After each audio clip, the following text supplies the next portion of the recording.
سید الکونین صلی اللہ علیہ وسلم اور ان کے تمام ساتھی یہی یقین لے کر آئے کہ زندگی ایمان سے بنتی ہے، اعمال صالحہ سے بنتی ہے۔ آدمی کو انسان اللہ نے بھکاری نہیں بنایا ہے، خلیفہ بنایا ہے اپنا۔ یہ کائنات سے بھیک مانگنے کے لیے نہیں آیا، اس کو اللہ نے بڑا بنایا ہے، یہ خلیفہ ہے۔ ساری کائنات اس سے بھیک مانگے گی، یہ کسی سے بھیک مانگنے کے لیے نہیں آیا کہ یہ زمین سے روٹی مانگے، آسمان سے روٹی مانگے، کبھی اس سے مانگے، کبھی اس سے مانگے، کبھی اس سے مانگے، کبھی نہیں، بالکل نہیں۔ ان کے پیچھے پھرنے کے لیے نہیں آیا، بلکہ یہ سب کچھ اللہ نے اس کے لیے بنایا ہے، آدمی کے لیے بنایا۔ جو کچھ کائنات میں ہے، یہ سورج بھی اس کا ملازم ہے، یہ ستارے بھی ملازم ہیں، چاند بھی ملازم ہے، آگ بھی ملازمہ ہے، زمین بھی ملازمہ ہے، پانی بھی ملازم ہے۔ یہ سب میرے لیے پیدا ہوئے ہیں، میں ان کے لیے پیدا نہیں ہوا ہوں کہ میں ان کے دروازوں پر جاؤں۔ یہ میرے لیے ہے، میں ان کے لیے نہیں۔ اللہ جل جلالہ نے واضح طور پر یہ فرمایا، اور سید الکونین صلی اللہ علیہ وسلم نے کہ اس کے بار بار اعلان کیے کہ انما الدنیا خلقت لکم وانکم خلقتم للآخرہ، یہ سب کچھ تمہارے لیے بنایا گیا ہے اور تم اللہ کے لیے بنائے گئے ہو۔ کتنا سیدھا سیدھا نظام ہے، اور کتنا خوبصورت نظام ہے، اور کتنا انسان کے شایان شان نظام ہے اور بنیاد ہے۔ تم بڑے ہو، سب کچھ تمہارے لیے ہے، اس لیے میں یہ کیسے یقین کر سکتا ہوں کہ میری زندگی ان کے ساتھ ہے؟ ملازموں کی زندگی مالک کے ساتھ ہے، ملازموں کی زندگی مالک کے ساتھ ہے، مالک کی زندگی ملازموں پر نہیں ہے، ہرگز نہیں۔ کائنات کی زندگی انسان پر موقوف تو ہے، اس میں کوئی شبہ نہیں ہے، اس لیے کہ یوں انداز ہوتا ہے کہ یہ ساری جتنی بھی کائنات ہے یہ آدمی کے پیچھے پیچھے چلتی ہے۔ اگر آدمی کی نقل و حرکت صحیح ہے تو کائنات کی نقل و حرکت صحیح ہے، اس لیے کہ آدمی کو اللہ جل جلالہ نے کائنات میں وہی حیثیت عطا فرمائی ہے جو آدمی کے اندر آدمی کے دل کو حیثیت عطا فرمائی ہے۔ جیسے آدمی دل کے پیچھے پیچھے ہوتا ہے، جدھر جل جائے گا ادھر ہی نگاہ اٹھے گی، ادھر ہی کی دماغ سوچے گا، ادھر ہی قدم اٹھیں گے، ادھر ہی کی زبان بولے گی۔ اسی طرح سے پوری کائنات، اس کی نقل و حرکت آدمیوں کی نقل و حرکت پر موقوف ہے۔ اگر انسان کی نقل و حرکت ٹھیک ہے، اس کے دل کا یقین ٹھیک ہے، اس کی دماغ کی سوچ ٹھیک ہے، آنکھوں کا دیکھنا ٹھیک ہے، زبان کا بولنا ٹھیک ہے، ہاتھوں کا لین دین ٹھیک ہے، پیٹ کا کھانا پینا ٹھیک ہے، بدن کا پہننا ٹھیک ہے، شرمگاہ کا استعمال ٹھیک ہے، قدموں کا چلنا ٹھیک ہے، قدموں کا کھڑا اٹھنا بیٹھنا ٹھیک ہے، سر سے پیر تک آدمیوں کی نقل و حرکت ٹھیک ہے، تو یہ زمین ٹھیک چلے گی، زمین کی نقل و حرکت بھی صحیح ہوگی، ہواؤں کی نقل و حرکت بھی صحیح ہوگی، پانیوں کی نقل و حرکت بھی صحیح ہوگی، آگ کی نقل و حرکت بھی صحیح ہوگی۔ اور اگر آدمی کی نقل و حرکت غلط ہو گئی تو پھر زمین کی نقل و حرکت صحیح نہیں ہوگی۔ یہ زندگی کے اسباب نکالنے کی بجائے اس کے اندر سے غلے نکلیں، اگر آدمی کی نقل و حرکت صحیح ہو تو زمین کے اندر سے غلے نکلتے ہیں، پھل نکلتے ہیں، سبزیاں نکلتی ہیں، وہ سب کچھ جو زندگی میں ضرورت ہوتا ہے وہ سب کچھ زمین میں سے نکلتا ہے اور اللہ نکالتے ہیں اسے۔ لیکن جس وقت آدمیوں کی نقل و حرکت غلط ہوتی ہے تو اسی زمین میں سے زلزلے نکلتے ہیں، اسی زمین میں سے ایسے ایسے پانی نکلتے ہیں طوفان نوح کی طرح سے کہ علاقوں کے علاقے اور ملکوں کے ملک اور قوموں کی قومیں تباہ ہو جاتی ہیں۔ اس کے اندر سے لاوے نکلتے ہیں، منٹوں کے اندر لاکھوں آدمی بھون کے رکھ دے، زندگی کے تباہی کے سامان نکلنے شروع ہو جاتے ہیں جب آدمیوں کی نقل و حرکت غلط ہوتی ہے۔ جب آدمیوں کی نقل و حرکت صحیح ہوتی ہے تو ہواؤں کی نقل و حرکت بھی صحیح ہوتی ہے۔ یہ پانی اٹھاتی ہیں، بادل بنتے ہیں، بر وقت بارشیں برستی ہیں، زمینوں میں روئیدگی ہوتی ہے، علاقے سرسبز و شاداب ہوتے ہیں، پھول نکلتے ہیں، پھل نکلتے ہیں۔ لیکن اگر آدمی کی نقل و حرکت صحیح نہیں رہتی ہے تو ہواؤں کی نقل و حرکت غلط ہو جاتی ہے، پھر ہوائیں زندگی کے سامان نہیں لاتی ہیں بلکہ ہوائیں طوفان بن جاتی ہیں، اور جب ہوا طوفان بنتی ہے تو سب سے زیادہ بربادی اسی سے آتی ہے۔ ایک طوفان اٹھا اور لاکھوں انسان برباد ہو گئے، لاکھوں گھر تباہ ہو گئے، لاکھوں مکان اڑ گئے۔ غرض یہ کہ کائنات کی نقل و حرکت آدمی کی نقل و حرکت پر موقوف ہے۔ اگر آدمی کی نقل و حرکت صحیح ہے تو ہر چیز صحیح چلے گی، یہاں تک کہ سید الکونین محمد مصطفیٰ احمد مجتبیٰ صلی اللہ علیہ وسلم کا ارشاد ہے کہ جس وقت میں اس آدمی کے اندر کوئی خیر بھی باقی نہیں رہے گی، اس کے افکار بھی غلط ہو جائیں گے، اس کا دیکھنا بھی غلط ہو جائے گا، اس کا بولنا بھی غلط ہو جائے گا، سر سے پیر تک غلط ہی غلط، غلاظت ہی غلاظت بن جائے گا، یہاں تک کہ کسی کی زبان سے اللہ اللہ بھی نہیں نکلے گا۔ تو اس وقت میں پھر اس کائنات کو باقی رکھنے کی کوئی ضرورت باقی نہیں رہے گی، اور اس آدمی کی وجہ سے جب یہ شر محض بن جائے گا، اس کے اندر سے کوئی خیر نہیں نکلے گی، جو سب سے آخری درجے کی خیر ہے، کمزور ترین درجہ، آخری درجہ، جب وہ بھی اس کے اندر باقی نہیں رہے گا تو اللہ جل جلالہ اس پوری کائنات کو بمائے انسانوں کے ختم فرما دیں گے اور قیامت قائم ہو جائے گی، اس کے باقی رکھنے کی کوئی ضرورت نہیں رہے گی۔ اس لیے آدمی کی نقل و حرکت اصل بنیادی چیز ہے، کسی چیز کی فکر کرنے کی ضرورت نہیں، نہ تمہارے قابو میں ہے، یہ سورج تمہارے قابو میں نہیں ہے، یہ چاند تمہارے قابو میں نہیں ہے، یہ زمین تمہارے قابو میں نہیں، نہ ہوائیں تمہارے قابو میں ہیں، ان کی نقل و حرکت کے چکر میں مت پڑو۔ صرف ایک چیز تمہارے قابو میں ہے، اس کو قابو کرو، اور وہ تمہارا اپنا آپ ہے اور اپنی جنس ہے۔ اپنی ذات کو قابو کرو اور اپنی جنس کو یعنی تمام انسانوں کو قابو کرو، اس کی نقل و حرکت درست کرو۔ اللہ نے تمہیں اختیار دیا ہے، بے اختیار نہیں ہو، تم پتھر نہیں ہو، درخت نہیں ہو، اللہ نے تمہیں اختیار دیا ہے، مختار مطلق تو نہیں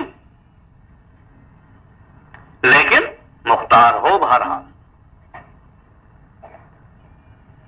اور اللہ نے جو اختیار دیا اسے استعمال کرو۔ اللہ نے اختیار بھی دیا ہے، عقل بھی دیا ہے، فہم دیا ہے،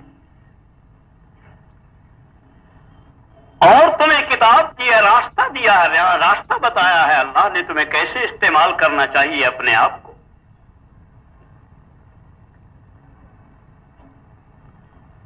اسے سیکھو، کام ہے اور کوئی کام نہیں تمہارا. اپنے آپ کو ٹھیک کرو. اگر تم ٹھیک ہو گئے تو کل کائنات ٹھیک ہو جائے گی. یہ بڑی بڑی چیزیں بھی ٹھیک ہو جائیں گی. بالکل پانی صحیح چلیں گے, بالکل ہوائیں صحیح چلیں گی, بالکل سمندر صحیح چلیں گے, سورج چاند سب صحیح چلیں گے, زمین بھی صحیح چلے گی. یہاں تک کہ درندے بھی صحیح چلیں گے.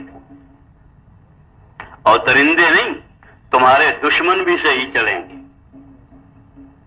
تمہارے دشمن کے دماغ جو ہے وہ بھی اللہ کے ہاتھ میں ہے. جب تم صحیح چلو گے تو تمہارے اللہ جل جلالہ تمہارے دشمنوں کو وہ سوچنے پر مجبور کریں گے جو تمہارے حق میں جائے گا. تمہارے خلاف نہیں سوچ سکیں گے, وہ بھی تمہارے حق میں جائے گا.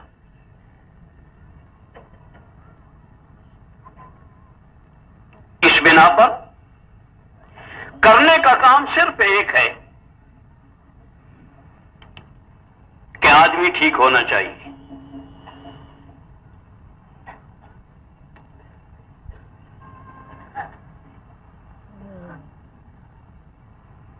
آدمی سے مراد تمام آدمی ہے, تمام اولاد آدم ہے, تمام اولاد آدم ہے. اسے ٹھیک ہونا چاہیے. اس بنا پر کہ ہم اسی کے مکلف ہیں, یہی سوچنے کے مکلف ہیں. یہ ساری اولاد آدم جو حضور صلی اللہ علیہ وسلم کے بعد ہے, آمد کے بعد کی ہے, اس وقت سے لے کر جب حضور تشریف لائے ہیں, اس وقت سے لے کر جب آپ نے نبوت کا کام سنبھالا ہے, اس وقت سے لے کر قیامت تک جتنے بھی انسان پیدا ہوں گے وہ سارے کے سارے حضور کی امت ہیں. آگے اس کی دو قسمیں ہیں. ایک امت اجابت ہے, جس نے حضور کی دعوت کو قبول کر لیا وہ بھی امت ہے. ایک وہ ہے جنہوں نے حضور کی دعوت کو قبول نہیں کیا, وہ بھی امت ہے. وہ امت دعوت کہلاتی ہے. یہ بھی امت ہے, وہ بھی امت ہے. یہ ساری امت صحیح راہ پر رہے, صحیح راستے پر رہے, اس کی فکر کرنا یہ اس امت کی ذمہ داری ہے اور ہر امتی کی ذمہ داری ہے. کلکم راعٍ وکلکم مسئول عن رعیتہ. ہر آدمی ذمہ دار. ہم میں سے کوئی غیر ذمہ دار نہیں ہے. حضور کا امتی اور غیر ذمہ دار, ایمان والا اور غیر ذمہ دار. یہ انتہائی غلط سوچ ہے. ہر امتی ذمہ دار ہے. اس کی ذمہ ہے کہ اپنے آپ کو صحیح راستے پر لائے اور دوسروں کو صحیح راستے پر لانے کی کوشش کرے. اور صورت اس کی بہت مختصر سی. ہم یہاں بیٹھے ہیں, ہم آپ میں سے ہر ایک یہ طے کر لے کہ مجھے اپنے آپ کو بھی ٹھیک کرنا ہے, اپنے گرد و نواح کو بھی ٹھیک کرنا ہے. اور جس گرد و نواح کو ٹھیک کرنا ہے ان سے یہ کہنا ہے کہ تم اپنے گرد و نواح کو ٹھیک کرو. اس نے جس کو ٹھیک کرنا ہے اس نے اس سے کہنا ہے کہ تم اپنے گرد و نواح کو ٹھیک کرو. اور یوں پھیلتے پھیلتے ساری دنیا تک پھیل جاتا ہے, سیدھے سیدھے ایسا. اور سب سے زیادہ اجر وہ لوگ پائیں گے جو یہاں سے شروع کریں گے. اس لیے کہ سید الکونین صلی اللہ علیہ وسلم کے ارشاد ہے, الدال علی الخیر کفاعلی. اس پہلے نے جس حلقے کو کہا کہ تم اپنے آپ کو ٹھیک کرو, لوگوں کو ٹھیک کرو, اور جن کو تم نے کہا ہے ٹھیک کرنے کو ان سے کہو کہ اگلوں کو ٹھیک کریں, اور ان سے کہو کہ اگلوں کو ٹھیک کریں. چونکہ بات یہاں سے چلی ہے, اس بنا پر جتنے ٹھیک ہوتے جائیں گے قیامت تک ان سب کے برابر ان کو ثواب ملے گا جنہوں نے ابتدا کی ہے۔ اسی بنا پر کھلے طور پر کہا جا سکتا ہے کہ کائنات میں جہاں کہیں کوئی خیر کا ذرہ ہے، جو کوئی کسی بھی درجے پر دین پر ہے،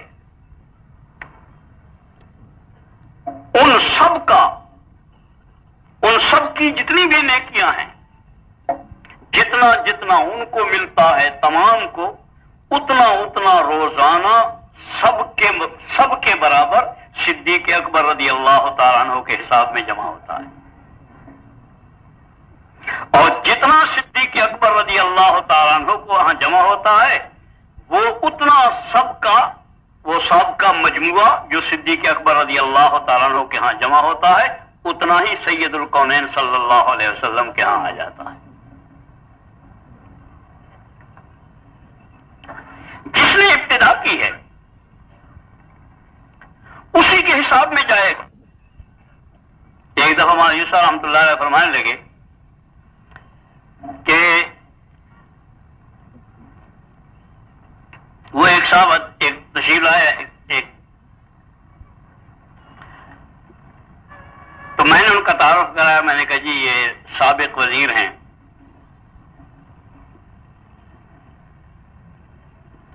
حضرت نے مصافحہ کیا، اتفاق سے ملے، قریب تعلق والے آدمی تھے، دینی مزاج تھا، تو حضرت نے اسی بے تکلفی کی بنیاد پر فرمایا کہ یہ سابق وزیر ہونا بھی کوئی تعارف ہے؟ انہی سے فرمانے لگے کہ یہ سابق وزیر ہونا بھی کوئی تعارف ہے؟ میں نے کہا جی تعارف تو نہیں ہے، شرم کی بات ہے، مگر بن گیا ہے تعارف یہی۔ تو فرمانے لگے کہ میں اس لیے کہہ رہا ہوں مفتی صاحب کہ پہلے تعارف یہ ہوتا تھا کہ یہ کون ہے، یہ وہ ہے جس نے سندھ میں اسلام پھیلایا ہے، یہ محمد ابن قاسم ہے جس کی وجہ سے یہ سارا ملتان تک سارا علاقہ سندھ کا مسلمان ہوا ہے، اور یہ فلاں ہے جس سے سارا افریقہ اسلام میں داخل ہوا ہے، اور یہ فلاں چار آدمی ہیں جن کی وجہ سے سارا انڈونیشیا میں اسلام پھیلا ہے، اور یہ فلاں تین آدمی ہیں جن کی وجہ سے فلاں یورپ کے علاقے میں اسلام پھیلا ہے۔ پہلے تو تعارف یوں ہوا کرتے تھے، اور ساتھ ہی فرمانے لگے کہ سوچنے کی بات ہے واقعی کتنی بڑی کمائی ہے۔ یہ محمد ابن قاسم 18 سال کا جوان اپنے چند ساتھیوں کو ساتھ لے کے یہاں پہنچ گئے، اور اللہ جل جلالہ نے اس کو ذریعہ بنایا ہے اس پورے علاقے میں اسلام کے پھیلنے کا۔ جس زمانے میں وہ آئے ہیں وہ نوجوان آیا ہے اور اسلام پھیلنا شروع ہوا ہے، اس وقت سے لے کے اب تک، اور اس وقت سے لے کے قیامت تک جتنے اس علاقے کے ایمان لانے والوں کو ایمان لانے کا سبب ملتا ہے ان سب کے مجموعہ محمد ابن قاسم کے ہاں جمع ہوتا ہے، اور جتنے نمازیں پڑھنے والے ہیں سب کی نمازوں کا جتنا مجموعہ ہے محمد ابن قاسم کے یہاں روزانہ جمع ہوتا ہے، سارے حج کرنے والوں کا، سارے مال خرچ کرنے والوں کا، ساری قربانیاں کرنے والوں، سب کا ثواب اس کے یہاں جمع ہوتا ہے۔ اور مان لیں کہ اصل جو علاقے کے حاکم ہیں وہ تو وہ ہیں۔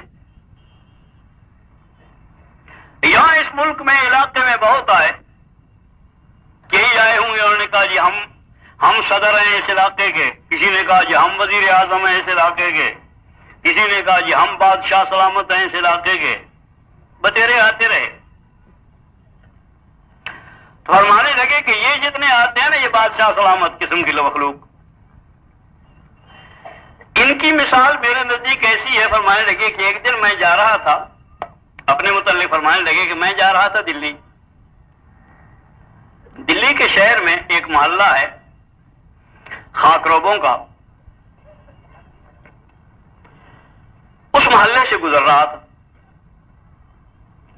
تو کچھ خاکروب اکٹھے بیٹھے تھے آپس میں، اپنا بیڑی سگریٹ پی رہے، حقہ پی رہے تھے۔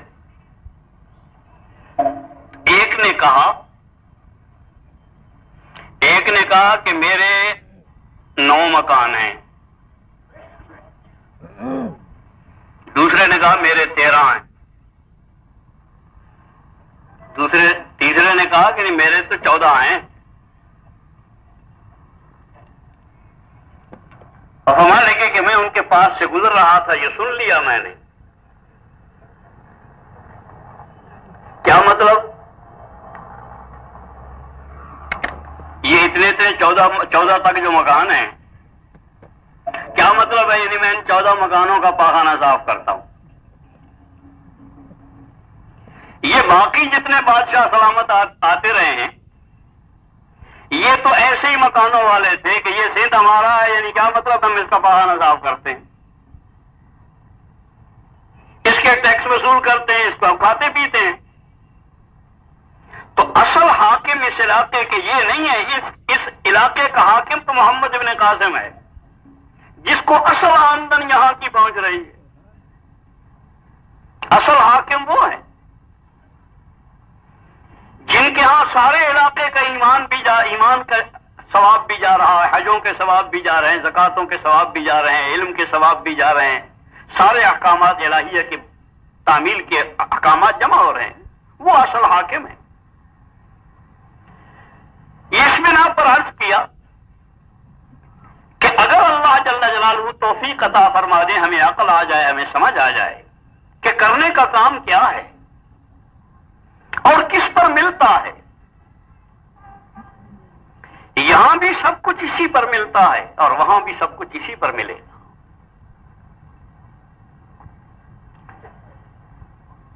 یہ بات کر رہے نہ جائے، امت مسلمہ کی نادانی یہاں تک پہنچ گئی ہے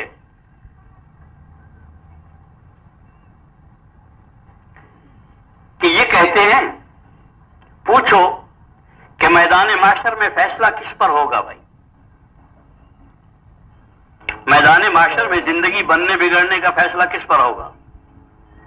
ایمان اور اعمال پر ہو، ایمان اور اعمال پر ہوگا، اور صرف ایمان اور اعمال پر ہوگا۔ کوئی بھی نہیں کہتا کہ پیسے پر ہوگا، حکومت پر ہوگا، عہدے پر ہوگا، جائیداد پر ہوگا، بینک بیلنس پر ہوگا، زمینوں پر ہوگا، کوئی بھی نہیں کہتا، سوچتا ہی نہیں کوئی۔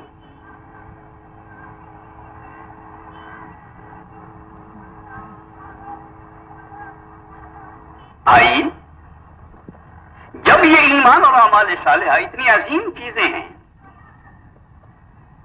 اتنی عظیم اور اتنی طاقتور چیزیں ہیں کہ ان کی وجہ سے معاشر کی مشکلات آسانیوں سے تبدیل ہو جاتی ہیں، جن کی وجہ سے جنت مل جاتی ہے، ابد الآباد کی ایسی شاندار زندگی مل جاتی ہے کہ جس زندگی کو یہاں پر سوچا بھی نہیں جا سکتا ہے۔ نہ کسی نے ایسی زندگی دیکھی ہے، نہ کسی نے ایسی زندگی سنی ہے، اور نہ کسی کا دل اس وقت میں اور دماغ اس کو صحیح طور پہ سوچ سکتا ہے اس سطح پر۔ جب ایمان اور اعمال صالحہ سے وہ زندگی شاندار مل جاتی ہے تو یہاں کی زندگی بنانا اس کا کیا کام ہے؟ وہ تو سلوٹوں میں ہو جائے گا۔ یہاں کی زندگی بنانا تو کوئی کام ہی نہیں ہے۔ جب اتنا بڑا کارنامہ کر سکتا ہے تو یہ تو کوئی بڑا کام نہیں۔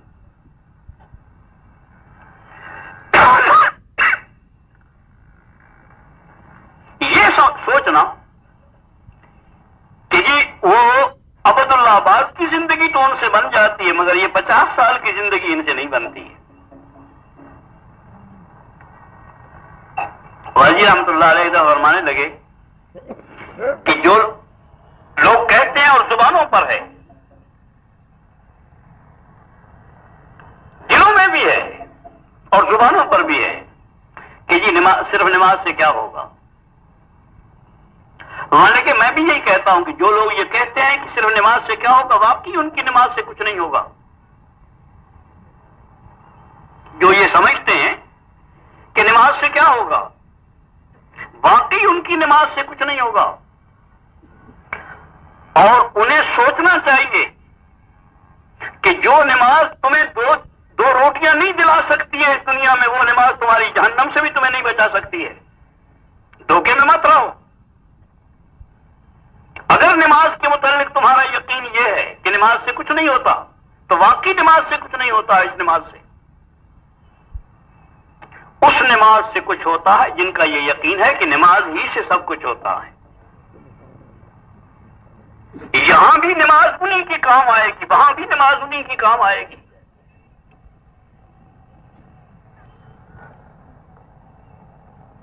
یہاں کی زندگی بھی نماز سے بنتی ہے، اور اللہ کی قسم نماز سے بنتی ہے. اور جس کی نماز نہیں، اللہ کی قسم اس کی زندگی کبھی درست نہیں ہوئی اور کبھی درست نہیں ہوگی.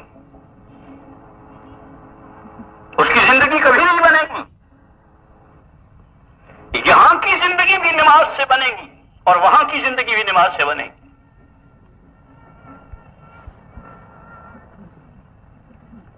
زندگی بقدر نماز ہوتی ہے. جتنی نماز شاندار ہوگی زندگی اتنی شاندار ہوگی. جو زندگی غلط گزارتا ہے اس کی نماز شاندار نہیں بنے گی. دونوں کا آپس میں رابطہ ہے. جو نماز صحیح پڑھے گا از اول تا آخر، اندر کے یقین کے اعتبار سے، توجہ اللہ کے اعتبار سے، اور حضور صلی اللہ علیہ وسلم کے علم کے مطابق کر کے نماز کو ادا کرے گا.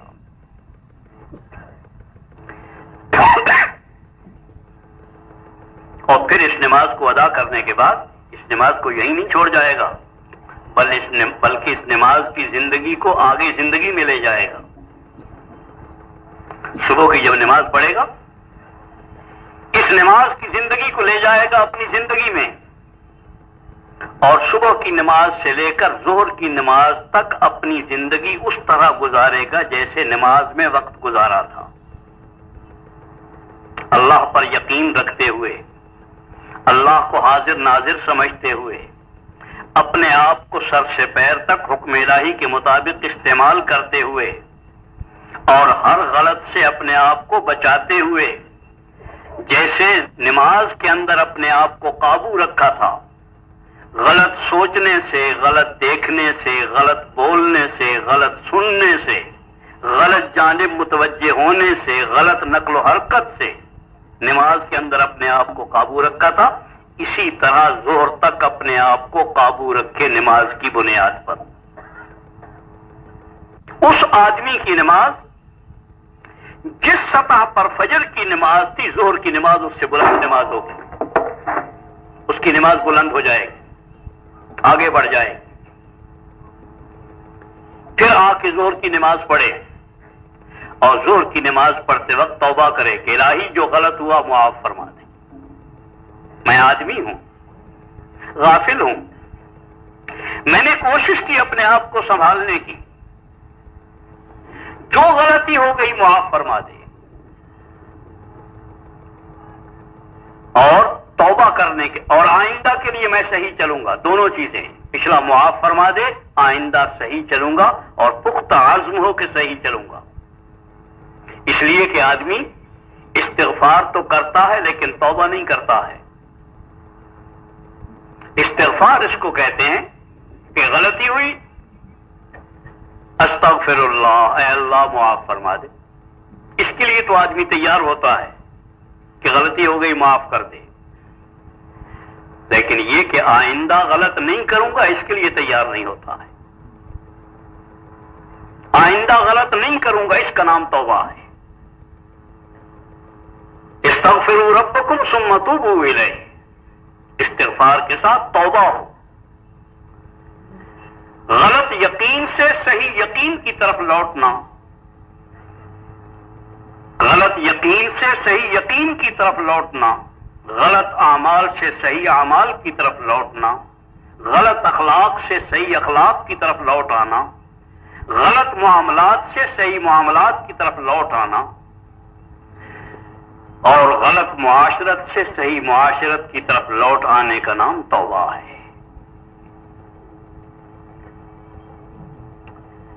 عرض کر رہا تھا کہ زندگی بنے گی ایمان اور اعمال صالحہ سے. جس کسی کے پاس اللہ جل جلالہ کا ارشاد ہے من عمل صالحا من ذکر او انثى، من عمل صالحا من ذکر او انثى، جو کوئی مرد ہو عورت ہو، جہاں کہیں کا ہو، جس رنگ کا ہو، جس سطح کا ہو، جس طبقے کا ہو، کوئی تعین نہیں ہے، جو کوئی مرد ہو عورت ہو اچھے عمل کرے، درا حالے کہ وہ ایمان والا ہو، ایمان کی حالت میں کرے. اس لیے کہ جو عمل ایمان کی حالت میں نہیں کیا جاتا وہ اللہ کے ہاں قبول نہیں ہوتا ہے. وہ عمل ہوتا ہی نہیں ہے، قبول کیا ہو عمل ہی نہیں ہوتا ہے، وہ دھوکہ ہوتا ہے، عمل کا عمل نہیں ہوتا. اس لیے کہ اس کی جڑ لگی نہیں. اعمال کی جڑ ہے ایمان. جیسے بغیر جڑ کے تم نے دیکھے ہیں، بغیر جڑ کے درخت ہوتے ہیں، بغیر جڑ کے پھول ہوتے ہیں، اس طرح سے جو اعمال ہوتے ہیں ان کی کوئی حیثیت نہیں ہوتی، وہ اعمال نہیں کہلاتے ہیں. وہ ایسے ہی ہوتے ہیں جیسے آج کل استقبال میں، براتوں کے استقبال میں یا لوگوں کے استقبال میں ایسے شاندار پھل پھول اور درخت اور سبزے بنائے جاتے ہیں اور گیٹ بنتے ہیں، دروازے بنتے ہیں کہ یوں معلوم ہوتا ہے کہ شہر میں بہار آئی ہوئی ہے. تو جتنا سبزہ وبزہ ہوتا ہے وہ سارے کا سارا جعلی ہوتا ہے. بغیر ایمان کے جتنے اعمال ہوتے ہیں وہ اسی طرح کے ہوتے ہیں. وقت کے وقت پر معلوم تو ہوتا ہے کہ یہ اعمال ہیں، لیکن اللہ کے ہاں ان کی کوئی حیثیت نہیں ہوتی. محض دھوکہ ہوتا ہے، اپنے آپ کو آدمی دھوکہ دیتا ہے اور لوگوں کو بھی دھوکہ دیتا ہے. اور یہ جو سبزہ ہوتا ہے سارے کا سارا، یہ کیلے کے اور شاندار گیٹ اور پھول اور پتہ نہیں کیا کیا نظر آتا ہے، یہ جب ان جڑوں پر چونکہ نہیں ہوتے ہیں، اس بنا پر تھوڑی دیر کے بعد سارے شہر میں گند پھیلتا ہے ان کی وجہ سے. یہ جتنے اعمال ہوتے ہیں ان سے خیر نہیں پھیلتی، ان سے شر ہی پھیلتا ہے. سب سے پہلی شرط یہ ہے اعمال کی کہ ان کے ساتھ ایمان ہو. ایمان کے بغیر عمل قبول نہیں ہوتے. اور اسی کے ساتھ ساتھ جب تک اخلاص نہیں ہوتا کوئی عمل اللہ کے ہاں قبول نہیں ہوتا. جب اعمال کیے جائیں ایمان کے ساتھ ہوں، اخلاص کے ساتھ ہوں. اور تیسری شرط یہ ہے کہ وہ سید الکونین محمد مصطفیٰ احمد مجتبیٰ صلی اللہ علیہ وسلم کے طریقہ کے مطابق، ان کے علم کے مطابق. اگر یہ عمل ان تین بنیادوں پر ہیں، ایمان کے ساتھ ہیں، اخلاص کے ساتھ ہیں اور حضور صلی اللہ علیہ وسلم کے طریقہ کے مطابق ہیں، تو یہ عمل اللہ کے ہاں عمل کہلاتا ہے. کیونکہ اللہ کے لیے ہوتا ہے اس لیے جڑ پر ہے، جڑ لگی ہوئی ہے. چونکہ اللہ کی ذات پر یقین کرتے ہوئے ہے اس بنا پر اس کی جڑ لگی ہوئی ہے. چونکہ سید الکونین صلی اللہ علیہ وسلم کے علم کے مطابق ہے اس واسطے اس کی جڑ لگی ہوئی ہے. یہ عمل اللہ کے ہاں نہ صرف قبول ہوتا ہے بلکہ درخت کی طرح سے یہ بڑھتا ہے. اس کی جڑیں نیچے چلی جاتی ہیں اور اس کی شاخیں اوپر کو چلی جاتی ہیں، یہاں تک کہ وہ جس درجے کا ہوتا ہے اخلاص اور جس درجے کا ایمان ہوتا ہے، جس درجے کی حضور صلی اللہ علیہ وسلم کے علم کے مطابق میل کھایا ہوا ہوتا ہے، اسی درجے پر اللہ جل جلالہ اسے بڑھاتے ہیں. اور اتنا بڑھتا ہے کہ حضور نے یہ بھی فرمایا کہ اللہ جل جلالہ تمہارے اعمال کو پالتے ہیں، بڑھاتے ہیں. اور اس کی مثال بہت عجیب عطا فرمائی کہ اس طرح سے جیسے تمہارے کسی عزیز کا اونٹ کا بچہ تمہارے پاس رہ جائے اور تمہیں نہایت احتیاط کے ساتھ اس کو پالو اور وہ اونٹ ہو جائے، اللہ جل جلالہ اسی طرح تمہارے اعمال کو پالتے ہیں۔ ذرہ برابر عمل ہوتا ہے تو اللہ جل جلالہ اسے اس طرح پالتے ہیں کہ وہ بہت پہاڑ کے برابر ہو جاتا ہے، اور پھر اسے اپنے شایان نشان قبول فرما کر اپنے شایان نشان اس کا اجر عطا فرماتے ہیں۔ تو عرض کر رہا تھا کہ زندگی بنے گی اعمال سے۔ اللہ کا وعدہ ہے من عمل صالحا من ذکر او انثى وهو مؤمن فلنحيينه حیاتا طیبہ۔ لام بھی تاکید کا ہے، نون ثقیلہ بھی تاکید کا ہے۔ ضرور اللہ جل جلالہ کا وعدہ ہے، قطعی وعدہ۔ ومن اصدق من اللہ قیلا، اللہ سے سچا کسی کا وعدہ نہیں ہو سکتا۔ فَلَنُحْيِيَنَّهُ حَيَاةً طَيِّبَةً، جس کے ایمان اعمال صالح ہوں ایمان کے ساتھ، انہیں کیا کریں گے؟ ضرور بسد ضرور انہیں پاکیزہ زندگی نصیب فرما دیں گے، پاکیزہ زندگی ان کو ملے گی۔ جس زندگی میں پاکیزہ زندگی ہوگی، جس میں غلط اعمال نہیں ہوں گے، غلط اخلاق نہیں ہوں گے، غلط معاشرت نہیں ہوگی، جس میں پریشانیاں نہیں ہوں گی، جس میں خطرے نہیں ہوں گے، جس میں ذلتیں نہیں ہوں گی، جس میں کسی قسم کی خرابیاں نہیں ہوں گی، ہر طرح کی خرابیوں سے پاک زندگی ہوگی اور ہر طرح کی خیروں سے بھری ہوئی زندگی ہوگی۔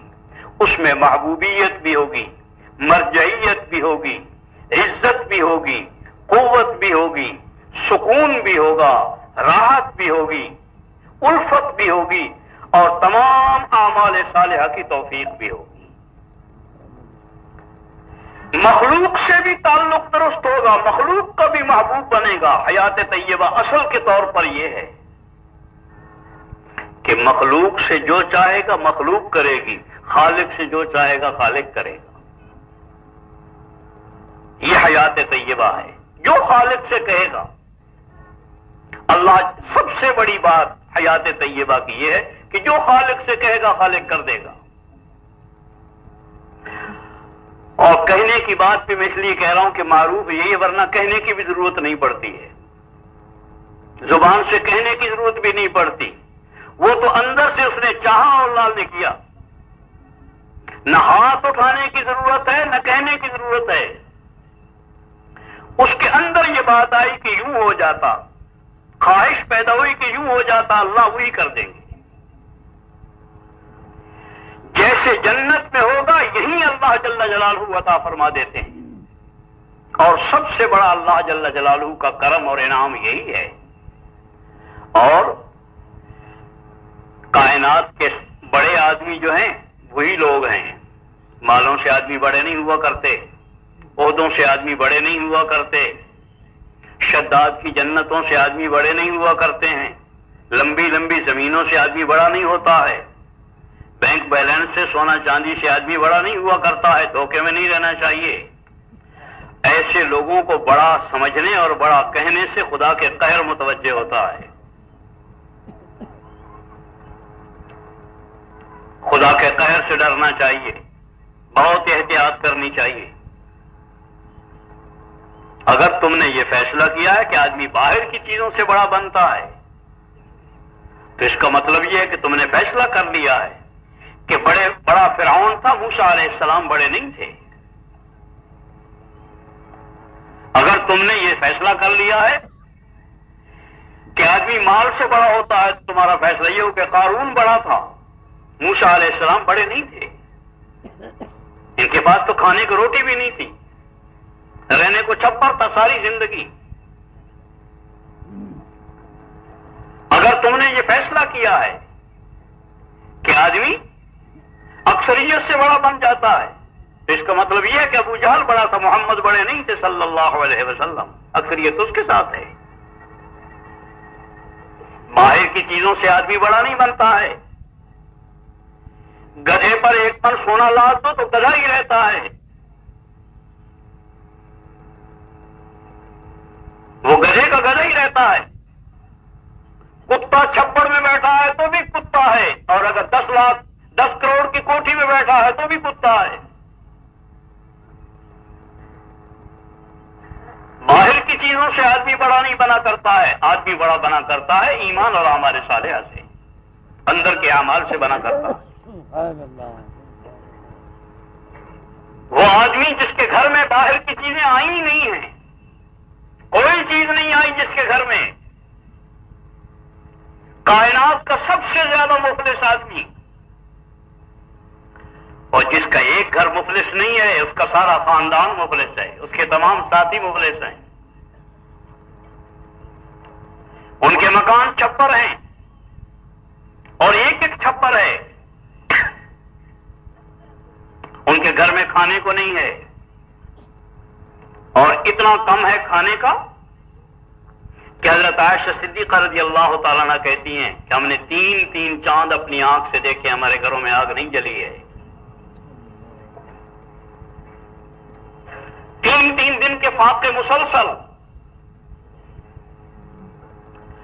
اور یہ زندگی بھر یہی رہا، یہاں تک کہ حضرت عائشہ صدیقہ رضی اللہ تعالیٰ عنہ فرماتی ہیں، گھر کی گواہ ہیں،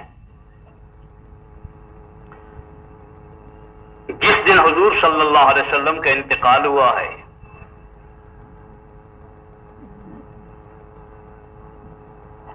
حضور صلی اللہ علیہ وسلم کی آخری رات ہے اس دنیا کے اندر انتقال کے بعد. فرماتی ہیں کہ اس آخری رات میں میرے گھر میں چراغ جلانے کے لیے تیل نہیں تھا، میں پڑوسن کے گھر سے قرض مانگ کے لائی تھی. کچھ نہیں ہے گھر میں، نہ کپڑے ہیں، نہ زیور ہیں، نہ کوئی چیز نہیں ہے. لیکن جہاں کوئی چیز نہیں، وہی کائنات کا سب سے بڑا نہیں ہے، وہی کائنات کا سب سے بڑا ہے. اللہ کی قسم، اتنا بڑا نہ پیدا ہوا نہ کبھی پیدا ہوگا. کسی اعتبار سے بھی جس کسی کو عزت ملے گی ان کے دروازے سے ملے گی.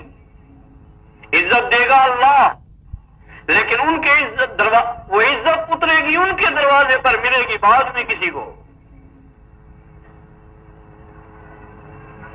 ان کے قدموں میں آئے بغیر کسی کو عزت نہیں مل سکتی ہے، کسی کو قوت نہیں مل سکتی، کسی کو محبوبیت نہیں مل سکتی. اللہ نے ایسی عزتیں عطا فرمائی. یہ فیصلہ کر کے گئے کہ باہر کی چیزوں سے نہیں ملتا، اندر کی چیزوں سے ملتا ہے. یہاں بھی اندر کی چیزوں سے ملتا ہے، وہاں بھی اندر کی چیزوں سے ملے گا. اس بنا پر دوستوں کرنے کا کام یہ ہے کہ اپنے اندر ایمان اور اعمال صالحہ پیدا کی جائیں، اپنے اندر پیدا کیے جائیں، اپنے گھر کے اندر پیدا کیے جائیں، اپنے محلے میں پیدا کیے جائیں، اپنے علاقے میں پیدا کیے جائیں، اپنے صوبے میں پیدا کیے جائیں، اپنے ملک میں پیدا کیے جائیں، اور پھیلتا چلا جائے. سارا ملک اپنا ہی ہے، سارا علاقہ اپنا ہی ہے، صرف یہی اپنا نہیں ہے، سارا علاقہ اپنا ہے.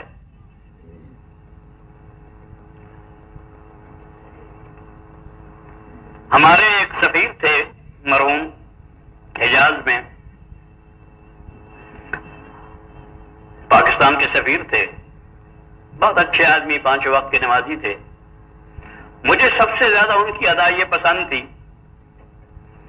کہ 5 وقت ایک تو نماز حرم کی آ کے پڑھنے کا اہتمام، جب بھی موقع ہوتا تھا، وہ جدے میں تو رہنا ہوتا تھا، ضرورت کی مقدار سے کوشش کرتے تھے کہ 5 نمازیں حرم میں.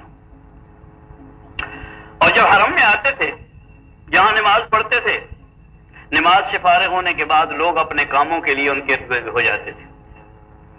تو وہ چلتے بھی جاتے تھے آہستہ آہستہ، سنتے بھی چلے جاتے تھے، چلتے بھی جاتے تھے، سنتے بھی رہتے تھے.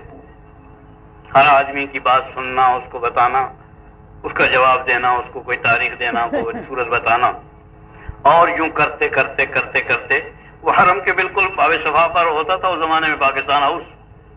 وہاں پہنچتے پہنچتے عام طور پر حرم سے ان کو 1 گھنٹہ لگ جاتا تھا. جب ان سے تبلیغ کی بات کرتا تھا میں، تو بہت شوق سے سنتے بھی تھے، اور یہ بھی کہ یہ کرنے کا کام ہے اور کرنا چاہیے، اور جو ان کے ذمہ کام کرتے تھے کہ یہ کرنا ہے وہ بھی کرتے تھے. اور ساتھ ساتھ یہ بھی کہتے رہتے تھے کہ مفتی صاحب آپ جیسے آدمیوں کو تو اپنے ملک میں کام کرنا چاہیے، یہ ضرور کہتے تھے، بالکل سبق جیسے پکا لیا ہو، پکا ہوا سبق تھا ان کا۔ مقدر کی بات، ان کا تبادلہ ہو گیا، کہ 2-3 سال کے بعد تبادلہ ہوتا ہے، وہ 3 سال کے بعد ان کا تبادلہ ہو گیا، مصر چلے گئے، اور اسی سال مجھے یہ معلوم نہیں تھا کہ ان کا تبادلہ ہو گیا ہے، ہماری ایک جماعت تیار ہو گئی اور طے ہو گیا کہ مصر جانا ہے، ہم مصر پہنچ گئے۔ پہلا جمعہ تھا، جامع محمد علی میں نماز پڑھنے کے لیے گئے، جب سلام پھرا نماز جمعے سے فارغ ہوئے تو ادھر سے انہوں نے ہمیں دیکھ لیا اور سیدھے وہاں سے نکل کے اور یہاں آئے، بہت اتفاق سے گلے ملے اور کہنے لگے پھر یہاں آ گئے۔ میں نے کہا جی پھر یہاں آ گئے، اور وہ سبق چونکہ ان کو یاد تھا، کہنے لگے کہ واقعی ضرورت ہے، یہاں بھی ضرورت ہے، مگر آپ جیسے آدمیوں کو اپنے ملک میں کام کرنا چاہیے۔ میں نے کہا شیخ صاحب آج تو جی چاہتا ہے کہ اس بات پر آپ سے گفتگو ہو جائے کچھ، آپ نے یہ سبق بہت یاد کر لیا ہے۔ کہنے لگے اس بات پر کوئی گفتگو کرنی؟ میں نے کہا ہاں میرا خیال میں ہو جائے آج۔ کہنے لگے اگر گفتگو کرنی تو پھر ابھی چلیں۔ میں نے کہا کہاں؟ کہنے لگے وہاں مکان پر چلیں۔ میں نے کہا بہت اچھا۔ ہم ان کے ساتھ بیٹھ گئے گاڑی میں، وہاں چلے گئے سفارت جہاں مکان تھا، وہاں پہنچے، بیٹھتے ہوئے میں نے کہا کیا بات کرنی ہے؟ میں نے کہا بات یہ کرنی ہے کہ آپ ہمیشہ فرماتے ہیں کہ اپنے ملک میں کام کرنا چاہیے، اپنا ملک کون سا ہے؟ میں نے جب کہا نا کہ اپنا ملک کون سا ہے تو انہیں بڑا تعجب ہوا کہ میں تو اسے بڑا پکا پاکستانی سمجھتا تھا، اسے کیا ہوا؟ کہنے لگے مفتی صاحب کیا فرما رہے ہیں؟ میں نے کہا بالکل ٹھیک فرما رہا ہوں، ابھی آپ کی سمجھ میں آ جائے گا۔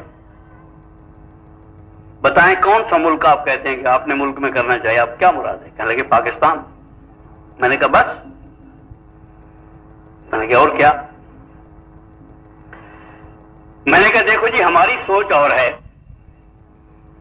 وہ یہ ہے، اور سوچ کے آپ فیصلہ کریں۔ آپ ماشاء اللہ ہمارے سے عمر میں زیادہ تھے، اچھی عمر تھی۔ میں نے کہا جی ہمارے دادا جان تو ہیں ابراہیم علیہ السلام اور ابا جان ہیں محمد الرسول اللہ صلی اللہ علیہ وسلم۔ جہاں تک تحقیق ہو سکتی ہے تاریخ کے اعتبار سے اور صحیح ترین تاریخ کے اعتبار سے وہ یہ ہے کہ ابراہیم علیہ نبینا علیہ الصلوۃ والسلام کا جب وہ نکلے ہیں رہتے تھے ایران میں، اور قبیلہ ان کا سارا خاندان پھیلا ہوا تھا ایران میں بھی اور عراق میں بھی۔ یہ ساری تفصیل تاریخ میں ملتی ہے، بہت بڑا لمبا خاندان تھا، وزارت عظمیٰ بھی ان کے خاندان میں تھی۔ وہاں سے جب یہ نکلے ہیں ایران میں یہ قصہ پیش آیا وہ آگ کا، ابراہیم علیہ السلام کے جلانے کا، آگ میں ڈالنے کا۔ اللہ جل جلالہ نے وہاں سے کامیابی کے ساتھ نکالا۔ وہاں سے نکلے عراق پہنچے، عراق سے نکلے شام پہنچے، شام سے نکلے مصر پہنچے، مصر سے نکلے حجاز پہنچے، حجاز پہنچے اللہ جل جلالہ نے اسماعیل جیسا بچہ عطا فرما دیا، ہاجرہ جیسی بیوی مصر سے ساتھ ہو گئی تھی۔ ان کو حکم ملا کہ یہاں چھوڑ دو اور جاؤ۔ کہاں گئے؟ تعاقب کرنے والے اور مورخین نے جو کچھ تعاقب کیا اور جو کچھ ان کو سامان ملا ہے وہ یہی ملتا ہے کہ وہاں پر پھر اسی ایران کے راستے اور بلوچستان کے راستے سے پاکستان، ہندوستان، یہ غیر منقسم ہندوستان جو سارا او برما تک، یہ سارے کے سارے علاقے میں ابراہیم علیہ السلام پھرے ہیں۔ افغانستان وغیرہ سمیت تمام ہند میں دین ابراہیمی پھیلا ہے،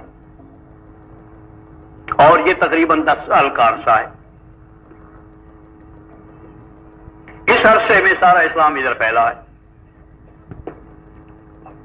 اور اس کے بعد یہ واپس آئے ہیں اور پھر حضرت اسماعیل علیہ السلام کی ذبح کا قصہ پیش آیا ہے اور اس کے بعد بیت اللہ کی تعمیر ہوئی ہے اور لوگوں نے لکھا ہے کہ اسی بنا پر یہ علاقہ جو ہے نا یہاں تک یہ مشرق کا اس کو جتنا بیت اللہ کے ساتھ جوڑ ہے اتنا کسی علاقے کو نہیں ہے امتیاز ایک اللہ نے دیا امتیاز ہے واقعی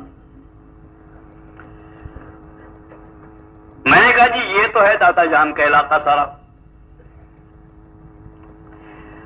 یہ تو ہے وہاں تک تو ہے دادا جان کا علاقہ اب آئے ہمارے ابا جان سید الکونین محمد مصطفیٰ احمد مجتبیٰ صلی اللہ علیہ وسلم ان کا علاقہ کہاں تک ہے آپ فرما دیں کیا ہے علاقہ فرما دیں کہ ساری دنیا میں نے کہا ساری دنیا فرما دیں ہاں ساری دنیا اس میں کوئی شبہ نہیں تو میں نے کہا کہ بھئی مجھے تو شرم آتی ہے کہ ابا جان کا ہو ساری دنیا اور آدمی کہیں 2 کنال لے کے بیٹھ جا کہ یہ میرا علاقہ ہے اور باقی ساری کی یاد وادی ساری غائب ہو جائے باقی ساری کا خیال ہی چھوڑ دے وہی 1.5 کنال لے کے بیٹھا ہوا تو یہ کوئی صحیح سوچ ہمارے لگے کہ آئندہ نہیں کہوں گا اب بس کر دیں آگے تفصیل میں نہیں آئندہ نہیں کہوں گا سارا اپنا ہی اپنا ہے سارا ہی اپنا ہے میں نے کہا امت ساری اپنی ہے ملک سارے اپنے ہیں یہ تو پتہ نہیں کون کون جائے خالی را دیو میں گیرت خالی جگہ کو دیو پکڑ لیتے ہیں جب جگہ خالی تھی دیو آ کے بیٹھ گئے جب کوئی سنبھالنے والا لینے والا نہیں ہوتا تو یہی مخلوق آ کے مسلط ہو جایا کرتی ہے اصل کے طور پر یہ نہیں ہے یہ اصل کے طور پر نہیں ہے یہ تو عذاب کے طور پر ہے یہ عذاب کے طور پر ہیں اللہ کی طرف سے ہماری غلط اعمال کی وجہ سے ہماری غفلتوں کی وجہ سے ہمارے غلط اعمال کی وجہ سے ہماری غلط نقل و حرکت کی وجہ سے خدا کا عذاب مسلط ہے جہاں کہیں بھی ہیں غلط لوگ جہاں کہیں بھی مسلط ہیں یہ اللہ کا عذاب ہے اور حضور صلی اللہ علیہ وسلم کا ارشاد ہے کہ خدا کے عذاب کو گالیاں دے کے دور نہیں کر سکتے گالیاں مت دو وقت ضائع ہوگا تمہارا ان کو گالیاں دے کے تم دور نہیں کر سکتے اپنے اعمال کو درست کر لو جس کی وجہ سے غلط اعمال ہو گئے اس بنا پر تمہارے اوپر مسلط ہو گیا خدا کا عذاب اپنے اعمال کو درست کر دو اللہ اس عذاب کو اٹھا لیں گے اس عذاب کو اٹھانے کی ایک ہی صورت ہے اس کے علاوہ کوئی صورت نہیں ہے جب گھر خالی ہوتا ہے تو چور چکی آ کے سنبھالیں گے اور کیا کریں گے چور آئیں گے ڈاکو آئیں گے دیکھو یہ واقعہ ہے ویسے کسی غصے میں نہیں کر رہا واقعات کی بات کہہ رہا ہوں گھر میں مکان ہے مکان سے اس مکان میرے گھر سے میرے مکان سے میرے گھر کے اندر جو کچھ ہے اس سے اس میں چارپائیاں ہیں بستر ہیں کھانے کی چیزیں پینے کی چیزیں رہنے کی چیزیں ان سب سے استفادہ گھر والے بھی کرتے ہیں ان کا حق ہے باہر سے آنے والے جو مہمان جن کا میرے ساتھ جوڑ ہے وہ بھی اس سے فائدہ حاصل کرتے ہیں کریں ان کا حق ہے وہ صحیح ہے اور باہر سے آنے والے چور اور ڈاکو بھی فائدہ حاصل کرتے ہیں ڈاکو اور چور وہ بھی آ کے اس میں سے لوٹتے ہیں لے جاتے ہیں یہ جو باہر سے آتے ہیں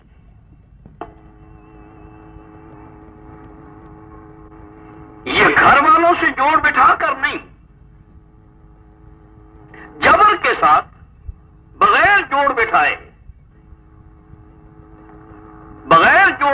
جو فائدہ حاصل کرتے ہیں وہ ڈاکو کہلاتے ہیں چور کہلاتے ہیں جو جوڑ بٹھا کے آتے ہیں وہ مہمان کہلاتے ہیں اس بنا پر اس کائنات یہ اللہ کی کائنات ہے یہ زمین، آسمان اور اس کے اندر جتنی بھی اللہ کی نعمتیں ہیں، ان سے استفادہ کرنے کے لیے جو لوگ اس کے مالک سے جوڑ بٹھا کے استفادہ کرتے ہیں وہ مہمان ہیں اللہ کے.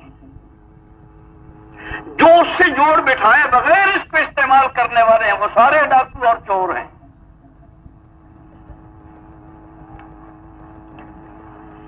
اس بنا پر اصل کام کرنے کا میں عرض کر رہا تھا کہ ساری امت سامنے رکھ کر، سارے ملکوں کو سامنے رکھ کر، ہر قوم والوں کو، ساری انسانیت کے ہمدرد بن کر، خالق کے خلیفہ بن کر. خالق سب کا ہے یا کسی ایک علاقے کا ہے؟ کسی ایک طبقے کا نہیں ہے، کسی علاقے کا نہیں ہے. ساری کائنات کا خالق ہے.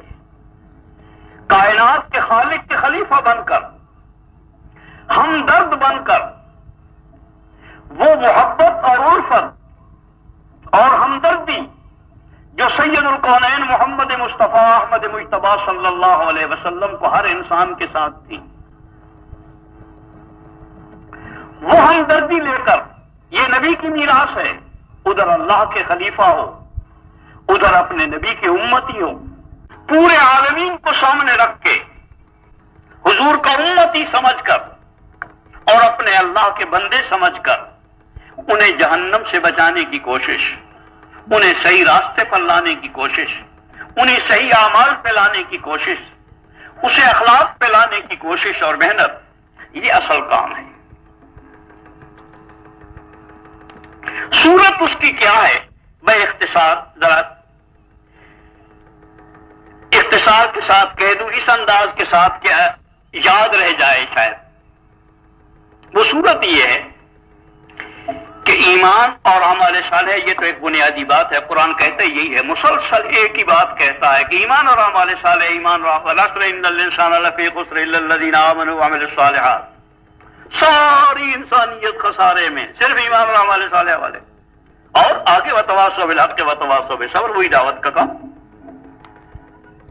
جو یہ ہے وہ بچ گئے، باقی سب خسارے میں ہیں. اول کا آخر ایمان اور اعمال صالح، یہ ایک بنیاد بتاتا ہے کہ کامیابی کی دنیا اور آخرت میں ایک ہی چیز ہے، یہ ایمان اور اعمال صالحہ، اس پر ہمارا یقین آ جائے. اس کو ہدایت کہتے ہیں دوست. اہدنا الصراط المستقیم ہے نا، اسے ہدایت کہتے ہیں. ہدایت ایک اندر کی روشنی کا نام ہے. جب اللہ ہدایت نصیب فرما دیتے ہیں تو آدمی کو نظر آتا ہے کہ واقعی ایمان اور اعمال صالح سے کام بنے گا. اس کا نام ہے ہدایت. اور یہ سمجھنا کہ مال سے کام بنے گا، زمینوں سے کام بنے گا، عہدوں سے کام بنائے گا، حکومت سے کام بنے گا، اس کا نام ہے ضلالت کی گمراہی ہے. ہدایت کو پہلے حاصل کیا جائے. سب سے پہلے ہدایت کو حاصل کیا جاتا ہے. حاصل کرنے کی چیز جو ہے سب سے پہلے وہ ہدایت ہے. کہ ہمارا یقین، ہدایت کس کو کہتے ہیں؟ جو قرآن میں ہے وہ میرے دل میں ہو، جو قرآن میں ہے وہی میرے دماغ میں ہو، میری سوچ وہی ہو.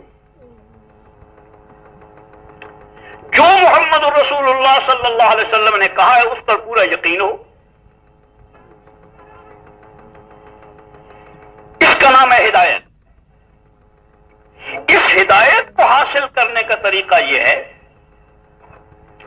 کہ آدمی اسی ہدایت کی دعوت دے، اسی ایمان کی، کہ ایمان اور اعمال صالح سے کام بنے گا. کام کون بنائے گا؟ لا الہ الا اللہ، اللہ کے علاوہ کہیں سے نہیں ہوتا.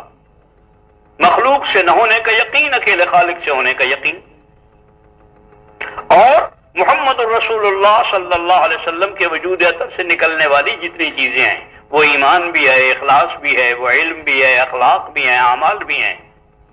ان سب سے کام بنے گا. اللہ ان سے کام بنایا کرتے ہیں.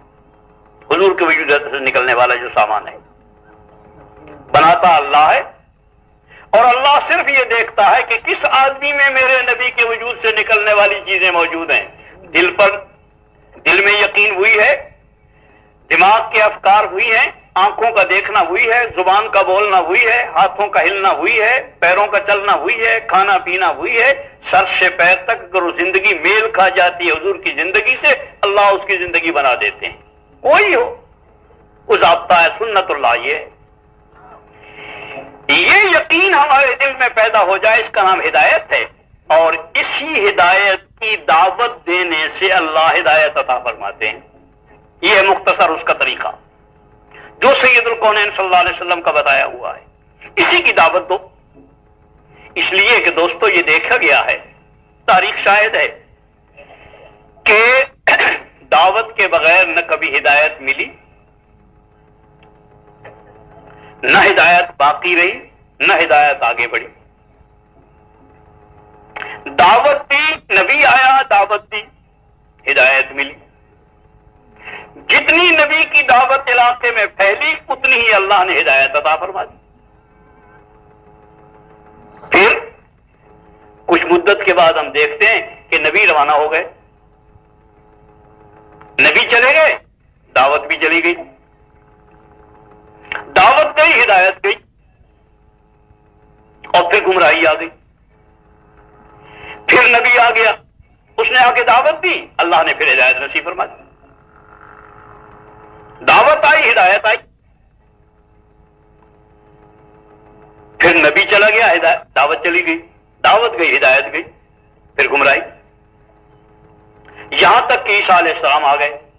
عیسیٰ علیہ السلام نے آ کے دعوت دی، ہدایت مل گئی، اور اچھی خاصی علاقے میں ہدایت پھیلی، اس میں کوئی شبہ نہیں ہے۔ لیکن نبی کی دعوت گئی، ہدایت گئی، اور حضور کے آتے آتے گمراہی گمراہی،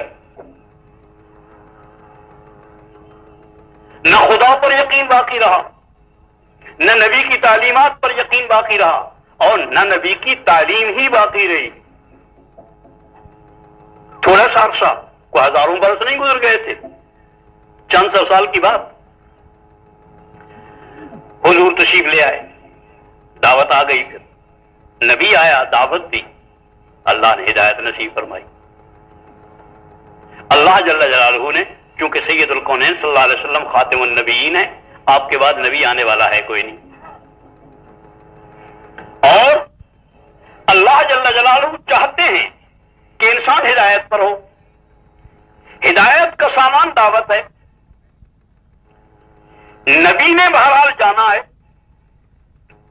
نبی جاتا ہے، دعوت جاتی ہے تو ہدایت جاتی ہے، ہدایت جاتی ہے تو امت گمراہ رہے گی، اس لیے کہ نبی آنا نہیں ہے۔ اللہ نے یہاں پر نظام بدل دیا، جو نظام چلا رہا تھا۔ حضور خاتم النبیین ہے، بعد نبی آنے والا کوئی نہیں، اور نبی نے جانا ہے جیسے انبیاء جاتے رہے ہیں۔ اللہ جل جلالہ نے نظام یہ بدلا کہ نبی تو جائے گا لیکن دعوت نہیں جائے گی، دعوت یہی باقی رہے گی، یہ دعوت امت کے حوالے کر دی جائے گی۔ یہ امت جب تک دعوت پر رہے گی اللہ اسے ہدایت نصیب فرمائے۔ اور حضور صلی اللہ علیہ وسلم نے، چونکہ نظام اللہ جل جلالہ کا بدلا ہوا ہے، آپ نے ترتیب ہی ایسی اٹھائی کہ پہلے نبی محنت کرتا تھا، امت اس کی اطاعت کرتی تھی، جو بات کہی جاتی تھی عمل کرتے تھے۔ حضور صلی اللہ علیہ وسلم نے، موسیٰ علیہ السلام آئے، انہوں نے دعوت دی، امت کو پہلے ایمان والا اور پھر نماز والا بنایا۔ حضور صلی اللہ علیہ وسلم نے ایمان کی دعوت دی، بلا شبہ سب سے پہلے، جیسے انبیاء نے دی، یا قوم اعبدوا اللہ ما لکم من الہ غیرہ، سب سے پہلے ایمان کی دعوت دی، لیکن ایمان کے بعد حضور نے اپنی امت کو نمازی نہیں بنایا بلکہ داعی بنایا ہے۔ ہر نبی آ کر دعوت دیتا، ایمان والا بنایا، ایمان کے بعد نماز والا بنایا۔ ہر نبی نے آ کر نماز والا بنایا امت کو۔ اللہ کی اطاعت کرو، سر سے پیر تک اپنے آپ کو حکم الہی کے مطابق استعمال کرو۔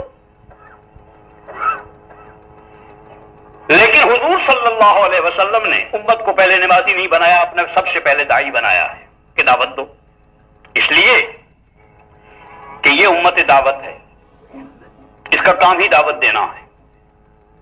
جو ایمان لایا اس کا کام یہ ہے کہ دعوت دے، بلکہ سوچ سوچنے کی ہمت اور توفیق دینے والا تو اللہ ہی ہے نا۔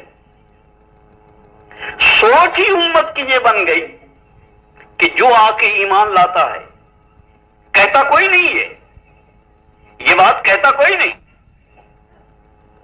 لیکن ایمان لاتے ہی ہر آدمی کو یہ خیال آتا ہے کہ مجھے وہی کرنا ہے جو حضور کر رہے ہیں۔ حضور دعوت دے رہے، جو میرا نبی کہہ رہا ہے وہ مجھے کرنا ہے، جو میرا نبی کر رہا ہے وہ مجھے کرنا ہے۔ حضور دعوت دے رہے ہیں، وہ بھی دعوت دے رہے ہیں۔ مرد بھی، عورتیں بھی، جوان بھی، بوڑھے بھی، غلام بھی، آزاد بھی، کالے بھی، گورے بھی، بڑے بھی، چھوٹے بھی، بوڑھے، جوان، کمزور، نابینا، لنگڑے، معذور، جس درجے کے بھی، جس سطح کی جہاں کہیں کے بھی تھی، سارے کے سارے داعی ہیں۔ 100% امت دعوت پر تھی اور 100% امت پورے دین پر تھی۔ ایک مسلمان ایسا نہیں ملتا ہے سید الکونین صلی اللہ علیہ وسلم کے وقت میں جو مسلمان تو ہو لیکن دین کا داعی نہ ہو، اور اس کا نتیجہ یہ ہے کہ ایک مسلمان بھی ایسا نہیں ملتا ہے، مسلمان ہے اور نماز نہیں جانتا، مسلمان ہے اور دین نہیں، ضروریات دین نہیں جانتا، مسلمان ہے اور اخلاق نہیں جانتا، مسلمان ہے اور اپنے فرائض نہیں جانتا۔ اس کا کوئی وجود نہیں، اس کا کہیں وجود نہیں ہے۔ 100% امت دعوت پر تھی، اس بنا پر 100% امت ہدایت پر تھی، اور 100% امت ایمان اور اعمال صالحہ پر تھی۔ اس بنا پر اب بھی یہی کہہ رہے ہیں کہ سب سے پہلے اسی ایمان کی دعوت دو، اسی ہدایت کی دعوت دو، جس کو ہدایت کہہ رہا ہوں، ہدایت سے تعبیر کر رہا ہوں کہ ایمان سے اور اعمال صالحہ سے زندگی بنے گی۔ اس لیے کہ قرآن یہ کہتا ہے من عمل صالحا من ذکر او انثی وہو مؤمن، اور اسی کی دعا مانگو، اسی کی دعوت دو،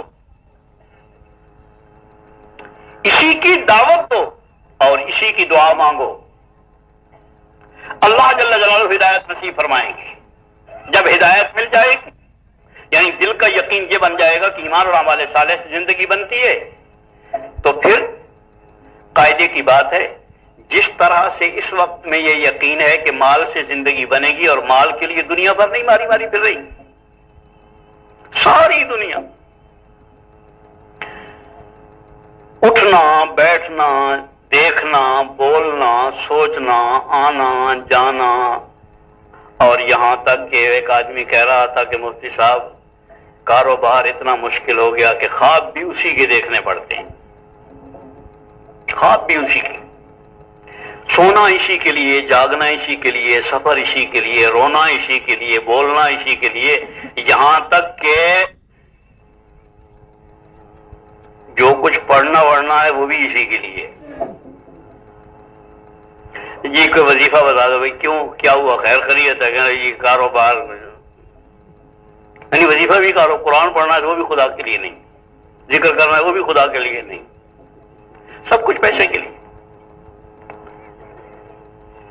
اور بالکل کھلے الفاظ میں کہہ رہا ہوں کہ نماز پڑھنا بھی خدا کے لیے اور نماز پڑھانا بھی خدا کے لیے نہیں رہا، وہی پیسے کے لیے۔ قرآن پڑھنا بھی خدا کے لیے نہیں رہا، قرآن سکھانا بھی خدا کے لیے نہیں رہا، قرآن پڑھانا بھی خدا کے لیے نہیں رہا، پیسے کے لیے، پیسے کے لیے نہیں، اللہ کے لیے۔ کوئی قیمت نہیں اس کی جو پیسے کے لیے کیا جا رہا ہے، کچھ کیا جائے، حضور کہہ چکے، میں نہیں کہہ رہا، میری کوئی حیثیت نہیں، ٹکے گی بھی، اللہ کا نبی کہہ چکا، اعلان کر کے گئے ہیں کہ سب سے پہلے میدان معاشر میں شہید پیش ہوگا، سب سے بڑے عمل والا۔ پورے اسلام میں کوئی اتنا بڑا عمل نہیں ہے، جان دینا، کسی میدان میں شہادت حاصل کرنا، سر کٹوانا، اس سے بڑا کوئی عمل نہیں ہے، سب سے بڑا عمل ہے۔ حضور نے فرمایا کہ سب سے پہلے وہی پیش ہوگا، سب سے بڑے عمل والا۔ اور اللہ پوچھیں گے جوانی دی تھی، صلاحیت دی تھی، سوجھ بوجھ دی تھی، ہمت دی تھی، کیا کیا؟ تو جواب میں کہے گا کہ الہی فلاں میدان میں تیرے لیے جان دی تھی۔ اللہ جل جلالہ جواب میں کہیں گے ہم اندر کا حال جانتے ہیں، علیم بذات الصدور ہیں، علیم بذات الصدور، دلوں کا حال بھی جانتے ہیں۔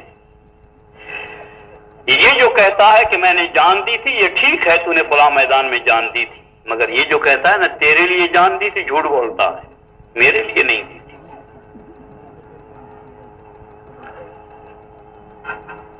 اس لیے جان دی تھی کہ لوگ واہ واہ کہیں، اور وہ واہ واہ کہا جا چکا۔ جو مخلوق کے لیے عمل کیا جاتا ہے وہ مخلوق کے ہاں مخلوق کی طرح تباہ ہو جاتا ہے وہیں پر، وہ ہمارے ہاں نہیں پہنچتا ہے۔ ہمارے ہاں وہ عمل پہنچتا ہے جو باقی کے لیے کیا جاتا ہے، باقی رہنے والی ذات اللہ کی ہے۔ ہمارے پاس تیرا کوئی عمل نہیں آیا ہے، اور حکم ہوگا کہ باندھو اور ڈالو جہنم میں۔ سب سے پہلے جہنم میں جانے والا یہی ہوگا۔ کوئی بڑے سے بڑا عمل جب تک اللہ کی رضا کے لیے نہیں کیا جاتا ہے، وہ آدمی کو جنت میں لے جانے کا سامان نہیں بنتا ہے، وہ آدمی کو سب سے پہلے جہنم میں پہنچنے کا سامان بنتا ہے۔ سب سے پہلے جہنم میں پہنچانے والا عمل ہوگا۔ اس بنا پر کسی عمل کو بھی سب سے پہلے سیکھنے کی چیز ایمان، اس لیے کہ صحابہ کہتے ہیں تعلمنا الایمان ثم تعلمنا القرآن، پہلے ہم نے ایمان سیکھا پھر ہم نے قرآن سیکھا۔ ایمان سیکھو، جب آدمی اس بات پہ یقین آئے گا، ہدایت اللہ نصیب فرماتے ہیں۔ ہاں سب سے پہلی بات جو میں عرض کر رہا ہوں، جو مشکل معلوم ہوتی ہے، وہ دعوت دو تاکہ ہدایت ملے، اور دعوت جس سے ہدایت ملے گی وہ دعوت ہوگی جس میں مجاہدہ ہوگا۔ انبیاء کی دعوت، اس سے ہدایت ملتی ہے۔ مجاہدہ کسے کہتے ہیں؟ مطلقاً مشقت کو نہیں کہتے، اللہ کے لیے مشقت کو مجاہدہ کہتے ہیں۔ اگر کوئی آدمی مال حاصل کرنے کے لیے ایک ٹانگ پہ کھڑے ہو کے ساری رات وظیفہ پڑھتا رہے، سورت واقعہ پڑھتا رہے پیسے حاصل کرنے کے لیے، یہ کوئی مجاہدہ نہیں ہے۔ اس کو اللہ مجاہدہ نہیں مانتے ہیں، جس کے نتیجے میں والذین جاہدوا فینا لنہدینہم سبلنا، اس کے لیے کوئی راستے کو ہدایت ملے گی، اس سے ہدایت نہیں ملے گی، اس لیے کہ یہ پیسے کے لیے ہے، مال حاصل کرنے کے لیے، عہدہ حاصل کرنے کے لیے، صحت یہاں کی چیزیں حاصل کرنے کے لیے جو کچھ کیا جاتا ہے اس کو مجاہدہ نہیں کہتے، اس مشقت کا نام مجاہدہ نہیں ہے۔ محض رضائے الہی کے لیے، متقی بننے کے لیے، تقویٰ کے لیے، اللہ کو خوش کرنے کے لیے، ورضوان من اللہ اکبر، کہ اللہ راضی ہو جائے، اللہ کی رضا کے لیے، اللہ کی محبت کی وجہ سے بالکل ایک ٹانگ پر نہیں، بالکل آرام سے لحاف اوڑھ کے نرم بستر پہ بیٹھ کے اطمینان سے، سکون سے، کوئی لمبا چوڑا بھی نہیں، ایک تسبیح استغفار کی پڑھ لینا، یہ تو عمل ہے، یہ تو مجاہدہ ہے، اللہ کے لیے ہو۔ اور ایک ٹانگ پہ ساری رات دریا میں کھڑے رہنا، یہ کوئی مجاہدہ نہیں ہے، اس لیے کہ نفس کے لیے جو کچھ ہوتا ہے وہ مجاہدہ نہیں ہوتا ہے۔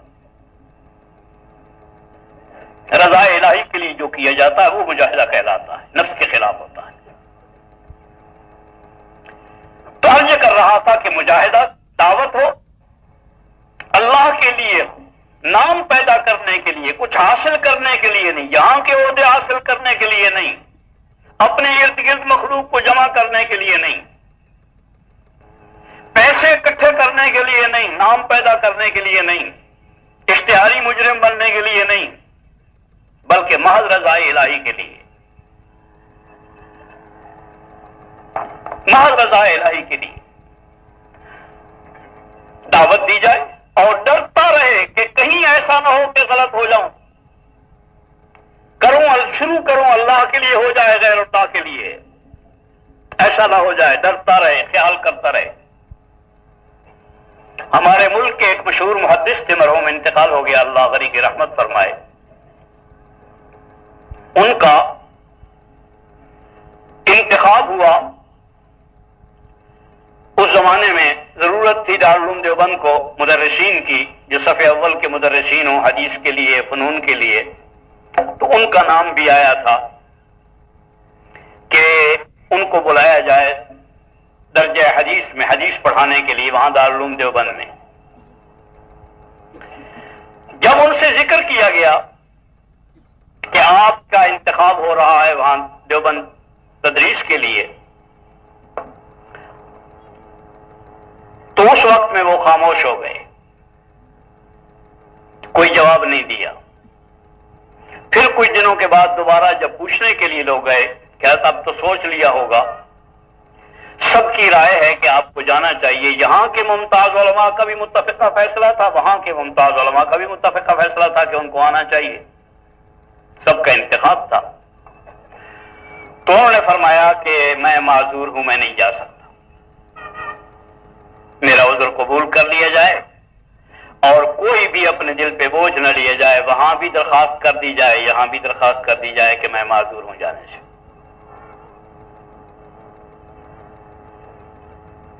اور کوئی وجہ بھی بتائی، وجہ بھی نہیں بیان کی.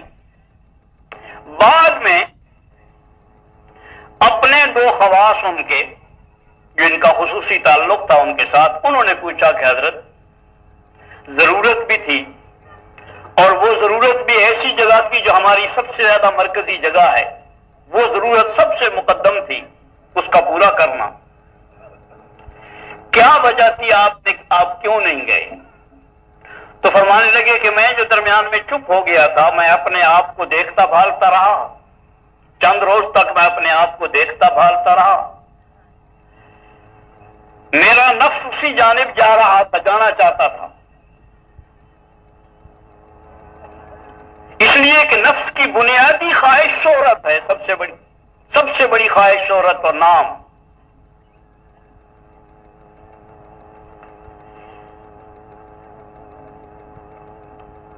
میرا خیال یہ ہوا، میں نے اپنے نفس سے مطمئن نہیں ہوا، چند روز اپنے آپ کو دیکھتا رہا، مطمئن نہیں ہوا کہ میری شہرت ہو جائے گی اور میں برباد ہو جاؤں گا.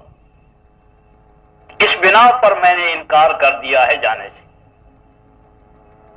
تو میں عرض کر رہا تھا کہ اپنے آپ کو سنبھال کے رکھنا کہ کہیں اللہ کے لیے آدمی شروع کرتا ہے اور غیر اللہ کے لیے ہوتا ہے، دھوکے میں رہتا ہے آدمی، اللہ کے لیے نہیں ہوتا ہے. بالکل جب تک اللہ کے لیے نہیں ہوتا اتنے تک دعوت نہیں بنتی مجاہدے والی، اور اتنے تک آدمی کو ہدایت نہیں ملتی ہے. اس بنا پر دوسری شرط یہ ہے دعوت ہو اور دعوت اللہ کے لیے ہو اخلاص کے ساتھ. اور جب حضور صلی اللہ علیہ وسلم کے طریقہ کے مطابق ہوگی، ایمان کی دعوت ہوگی، اللہ کے لیے ہوگی اور حضور کے طریقہ پر ہوگی. حضور کے طریقہ پر کیا ہے؟ اپنے آپ کو لوگوں کے سامنے پیش کرنا. دیکھو، اپنے نفس سے دھوکہ نہیں کھانا چاہیے. بہانوں میں سے بہانے تو بہت بنائے جا سکتے ہیں، لیکن اصل قصہ یہی ہوتا ہے، اپنے آپ کو لوگوں کے سامنے پیش کرنا آسان کام نہیں ہے، یہ انبیاء کا عمل ہے. وہ ایک صاحب ایک دفعہ کہنے لگے کہ جی یوں ہی زبان سن کے نکلا کہ کام تو یہ ہے، تبلیغ کے متعلق کہنے لگے کام تو یہ ہے جو واقعی آپ لوگ کر رہے ہیں. تو ہمارے ایک ساتھی نے پوچھا کہ یہ کام آپ نے کیا پسند آیا آپ کو اس کام کا؟ کہنے لگے عزت ہتھیلی پہ رکھ کے لے جانی ہوتی ہے. اپنی عزت ہتھیلی پہ رکھ کے لے آدمی کو سب سے زیادہ محبوب، جان سے بھی محبوب، ایک جان نہیں، عزت کے لیے آدمی کے پاس 100 جانیں ہوں تو بھی قربان کر سکتا ہے. عزت کے لیے مال بھی قربان ہو سکتا ہے، جان بھی قربان ہو سکتا ہے. سب سے پیاری چیز آدمی کو عزت ہوتی ہے. عزت ہتھیلی پہ رکھ کے جانا ہوتا ہے، اپنوں کے سامنے بھی غیروں کے سامنے بھی. ان کا پتہ نہیں وہ گالیاں دیں گے، پتہ نہیں وہ پتھر ماریں گے، پتہ نہیں وہ کیا کیا کہیں گے، لیکن جو کچھ کہیں مجھے ان کی خدمت میں پیش ہونا ہے. جو طائف میں پیش آنا ہے بے شک پیش آ جائے، جو مکے میں پیش آنا ہے وہ بے شک پیش آ جائے.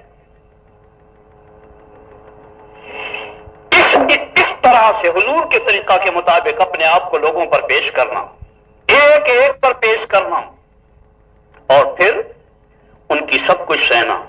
جو گالیاں دیں ان کو بھی دعائیں دینی ہیں، جو محبت کریں انہیں بھی دعائیں دینی، بلکہ جو محبت کریں ان کے حصے میں کم دعائیں آئیں، جو گالیاں دیں ان کے حصے میں زیادہ دعائیں آئیں،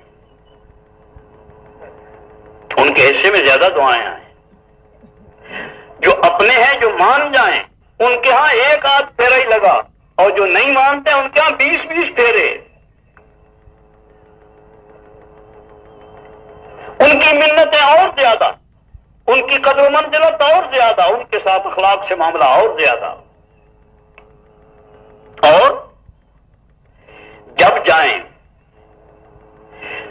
انہوں نے بات سن لی اور بالکل نہیں مانی، جب واپس آئے تو کوئی رنج لے کے نہیں آئے، ان کا احسان مان کے آئے کہ انہوں نے بات سن لی، اور بالکل مایوس ہونے کا کوئی حق نہیں ہے۔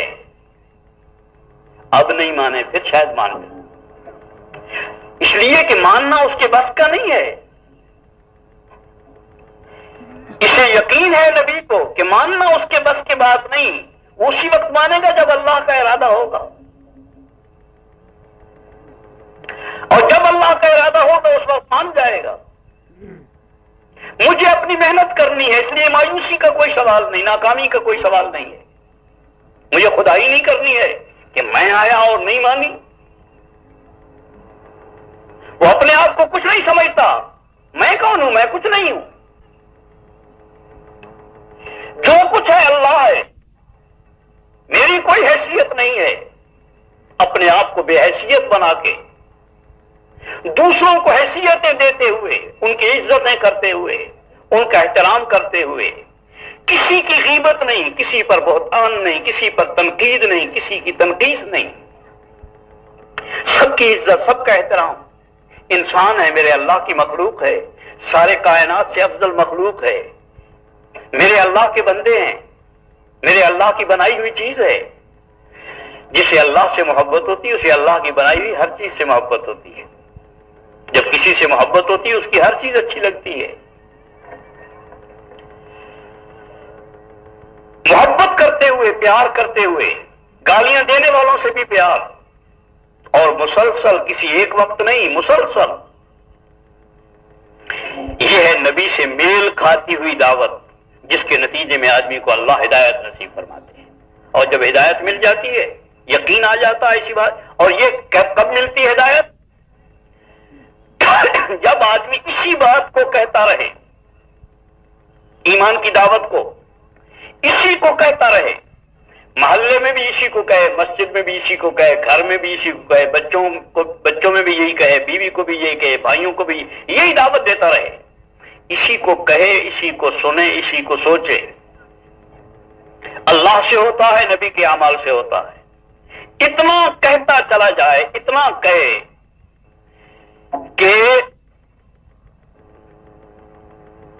فرض کو ادا کر سکے، فرائض کو ادا کر سکے، اس درجے کا ایمان آ جائے کہ یہ فرض ہے، اسے مجھے کرنا ہے، اگر میں نہیں کروں گا تو یہ ہو جائے گا۔ اعمال پر یقین۔ نماز ہے، اگر میں نہیں پڑھوں گا تو جہنم میں جانا ہوگا، اگر میں سود کھاؤں گا اللہ سے جنگ ہے، اگر میں کسی کو دھوکہ دوں گا تو ایسا ہے جیسے نبی کو دھوکہ دینا ہے، من غشنا فلیس منا، اگر میں نے دھوکہ دیا تو نبی کو دھوکہ دینا ہے۔ اس درجے کا یقین بن جانا یہ فرض عین ہے، فرض عین۔ اور اس درجے کا یقین کہ حرام سے بچ جائے، فرائض کو ادا کر لے اور حرام سے بچ جائے، اس درجے کا یقین فرض عین ہے۔ اسی کے ساتھ اللہ جل جلالہ کی صفات پر یقین، یہ اعمال پر یقین کا حصہ، اور اللہ کی صفات پر یقین۔ حضور کا ارشاد ہے، ان تعبد اللہ کانک تراہ فإن لم تکن تراہ فإنہ یراک، اللہ کی عبادت اس طرح کرو کہ تو اللہ کو دیکھ رہا ہے۔ طریقہ بتایا عبادت کرنے کا، عبادت کی بنیاد یہی ہے کہ تو اللہ کو دیکھ رہا ہے، اصل تو یہی ہے، اور اگر یہ نہیں تو اللہ تجھے دیکھ رہا ہے۔ اللہ کے بصیر ہونے کا یقین کہ اللہ دیکھ رہا ہے، جہاں بیٹھا ہوں، جہاں کھڑا ہوں، جہاں بول رہا ہوں، جہاں لیٹا ہوں، جہاں بیٹھا ہوا ہوں، اللہ دیکھ رہا ہے، اللہ دیکھ رہا ہے، اللہ سنتے. یہ امہات الصفات ہیں.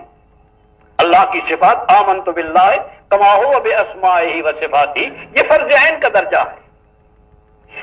ہم یہ نہیں کہہ رہے اس وقت میں، اس کی دعوت نہیں دی جا رہی. یہ ہوگا اللہ جل جلالہ جب ماحول بنا کرتا ہے تو اس میں سے ممتاز لوگ نکلا کرتے ہیں. یہ نہیں کہا جا رہا. یہ بھی ایک درجہ ہے توکل کا اور اعتماد اللہ کا اور یقین کا کہ پانیوں پر چل کے دکھلا دو، آگ میں چل کے دکھلا دو. یہ بھی ایک درجہ ہے، لیکن یہ دعوت نہیں دی جا رہی کہ جنید بن جاؤ، شبلی بن جاؤ. ایمان کی بات کہی جا رہی ہے، فرض عین کے درجے کی بات کہی جا رہی ہے. ایمان اس درجے کا کہ آدمی فرائض پر پکا رہے، محرمات سے بچ سکے اور اللہ کو حاضر ناظر سمجھ کر وقت گزارے. جو آدمی اللہ کو حاضر ناظر نہیں سمجھتا ہے کہ وہ سامنے موجود ہے، دیکھ رہا ہے، سن رہا ہے، اتنے تک وہ غلط زندگی سے باز نہیں آئے گا. غلط سے بچنے کا راستہ صرف ایک ہے کہ ایمان پہ آ جائے امت، ورنہ غلط سے نہیں بچ سکتی. آدمی کی فطرت ہے، اللہ نے آدمی کے اندر یہ رکھا ہے کہ کوئی دیکھ رہا ہو غلط نہیں کرتا ہے، کوئی دیکھ رہا ہو، کوئی سن رہا ہو غلط نہیں بولتا ہے.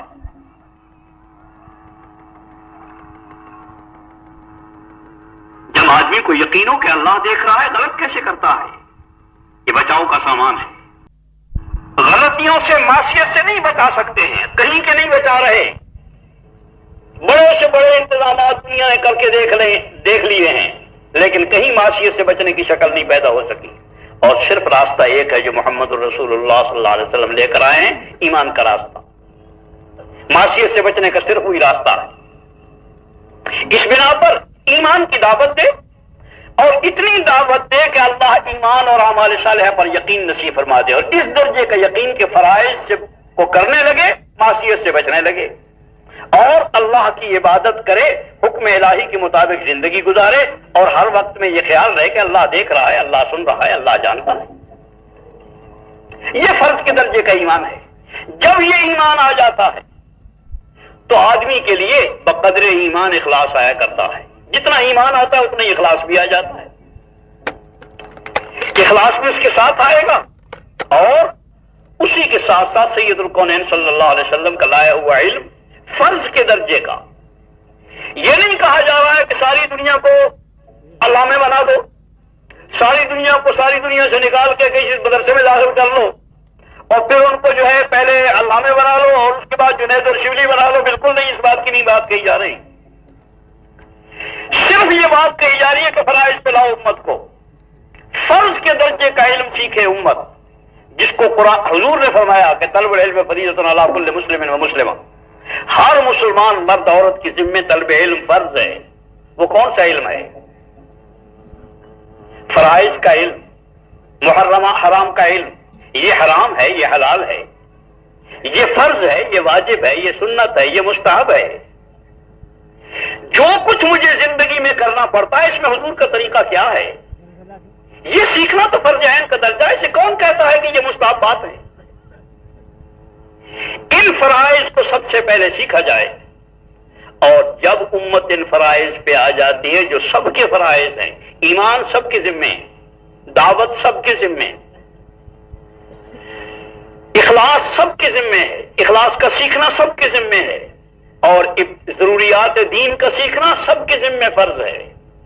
جب سارے ان فرائض پہ آ جاتی ہے امت، اور اس کی محنت باقی چیزوں کو ذرا مؤخر کر کے اس پہ لگ کے امت کو لے آیا جاتا ہے، تمام طبقات کو. تاجر بھی اس پہ آ جائیں، حاکم بھی اس پہ آ جائیں، محکوم بھی اس پہ آ جائیں، جوان بھی آ جائیں، بوڑھے بھی آ جائیں، مرد بھی آ جائیں، عورتیں بھی آ جائیں، بچے بھی اس پہ آ جائیں، تو پھر شعبوں کا علم سیکھنا بہت آسان ہو جائے گا. تاجر اپنی تجارت کا شعبہ سیکھ لے گا، زراعت والا اپنی زراعت کا شعبہ سیکھ لے گا، مالدار اپنے مالداری کے احکامات سیکھ لے گا، حاکم اپنے حکومت کے احکام سیکھ لے گا. سارے احکامات کا سیکھنا بہت آسان ہو جائے گا. تھوڑا سا حصہ ہے، وہ کوئی لمبا چوڑا نہیں ہے. بنیادی بات ان فرائض کی ہے. جب ان بنیادی باتوں پر آ جائیں گے، بنیادی باتوں باتوں پر آ جائیں گے، ایمان آ جائے گا، اخلاص آ جائے گا، حضور صلی اللہ علیہ وسلم لائے ہوا علم آ جائے گا، ان تینوں کے ساتھ جدھر بھی جائیں گے خیر ہی خیر ہوگی۔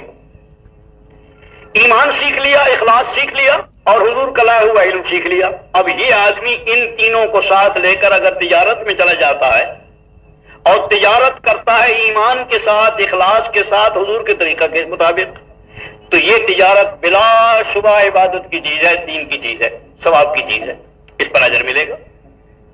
اگر انہی تینوں کے ساتھ زراعت میں چلا جاتا ہے تو زراعت پر ثواب ملے گا، زراعت کرنے پر۔ انہی تین کے ساتھ اگر دفتر میں چلا جاتا ہے، حکومت کرتا ہے اخلاص کے ساتھ، ایمان کے ساتھ، حضور کے طریقہ کے مطابق، اس پر ثواب ملے گا۔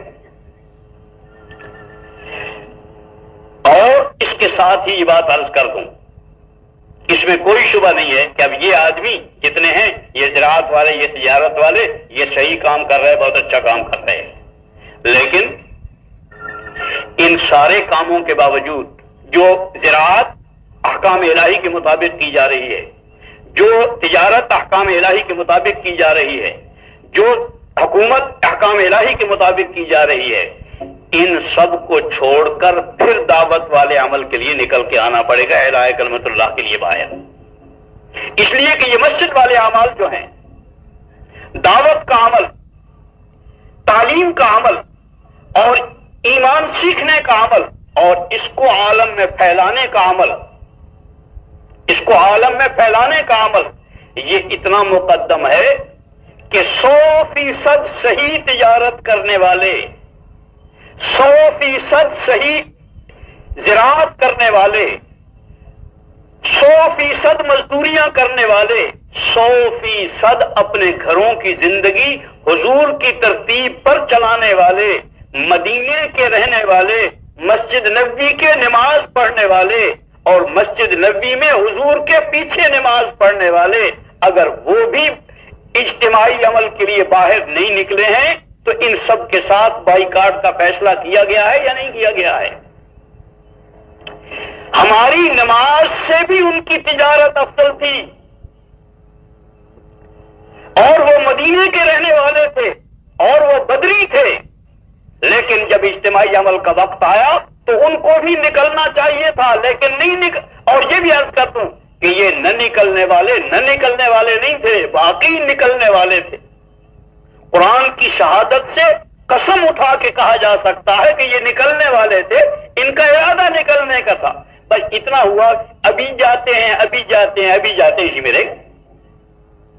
اس کے باوجود یہ اجتماعی عمل، عالم میں دین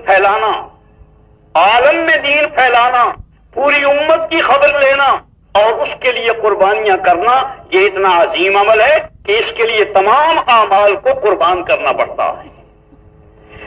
اگر ان اعمال کو قربان نہیں کرے گا، اس زندگی کو قربان، جو نہایت پاکیزہ زندگی، اس میں کوئی شبہ نہیں ہے، اگر اس پاکیزہ زندگی پر رہ کے اس اجتماعی عمل کو چھوڑے گا تو اللہ کے نزدیک مجرم ہوگا۔ اور دیکھا کتنی شدید سزا دی گئی ہے۔ بدری ہیں یہ، ان میں بدری بھی ہیں، تینوں بدری نہیں ہیں، ان میں بدری بھی ہیں، لیکن سید الکونین صلی اللہ علیہ وسلم کے صحابی ہیں، اور ایک صحابی اتنا عظیم ہوتا ہے بدری ہونے کی بات تو پھر اور آگے کی ہے۔ جیسے وہ ایک عظیم آدمی کی خبر ہے اور ان کا قول ہے کہ اگر ساری دنیا شیخ عبد القادر جیلانی رحمۃ اللہ علیہ جیسے اور حسن بصری جیسے لوگوں سے بھر جائے، ساری دنیا ان سے بھری ہوئی ہو، وہ اس ایک صحابی کے برابر نہیں ہو سکتے جس پر ایمان کی حالت میں نبی کی ایک نگاہ پڑ جائے۔ صحابی اتنا عظیم ہوتا ہے، لیکن وہ صحابی بھی جب اس عمل میں ان سے تاخیر ہوئی ہے، اس میں غفلت ہوئی ہے، گرفت ہوئی ہے یا نہیں ہوئی ہے، تو ہم آپ کہاں ہیں؟ اس بنا پر کہہ رہے ہیں کہ یہ اجتماعی عمل ہے، اس اجتماعی عمل کے لیے اپنے آپ کو ہر قیمت پر، ہر حال میں، کوئی کہیں ہے، کسی کام میں ہے، اسے آگے بڑھنا ہوگا، اس فریضے کو ادا کرتے ہوئے دوسرے فرائض کو ادا کرنا ہوگا۔ اگر اس فریضے میں کمی آئے گی تو اللہ کے ہاں قصہ یہ ہے، وہ ایک دفعہ ایک واقعہ پیش آ گیا تھا، کوئی آدمی اس اجتماعی عمل سے الگ ہو کر کسی انفرادی عمل میں لگ گیا تھا بہت زوروں کے ساتھ، وہ بہت اچھے عمل میں لگا ہوا تھا۔ حضرت شیخ الحدیث رحمۃ اللہ علیہ کو خط لکھا گیا، حضرت شیخ الحدیث رحمۃ اللہ علیہ نے لکھا جواب میں کہ دیکھو جس کام میں تم لگ رہے ہو یہ بڑا اچھا کام ہے، مجھے بھی بہت پسند ہے، فرمایا کہ مجھے بھی بہت پسند ہے یہ، لیکن اجتماعی عمل کو چھوڑ کر اس عمل کو نہیں کرنا ہے، اجتماعی عمل کو کرتے ہوئے جتنا یہ ہو سکے اتنا کرنا ہے۔ اور ساتھ لکھا کہ اجتماعی اعمال کے انفرادی اعمال کے پہاڑ، الفاظ ہر شیخ الحدیث رحمۃ اللہ علیہ کے جو لکھے ہوئے، انفرادی اعمال کے پہاڑ اجتماعی اعمال کے ذروں کے برابر بھی نہیں ہوتے ہیں۔ اس بنا پر اجتماعی اعمال کو مقدم کرنا یہ مستقل ہدایت اور دین کا حصہ ہے۔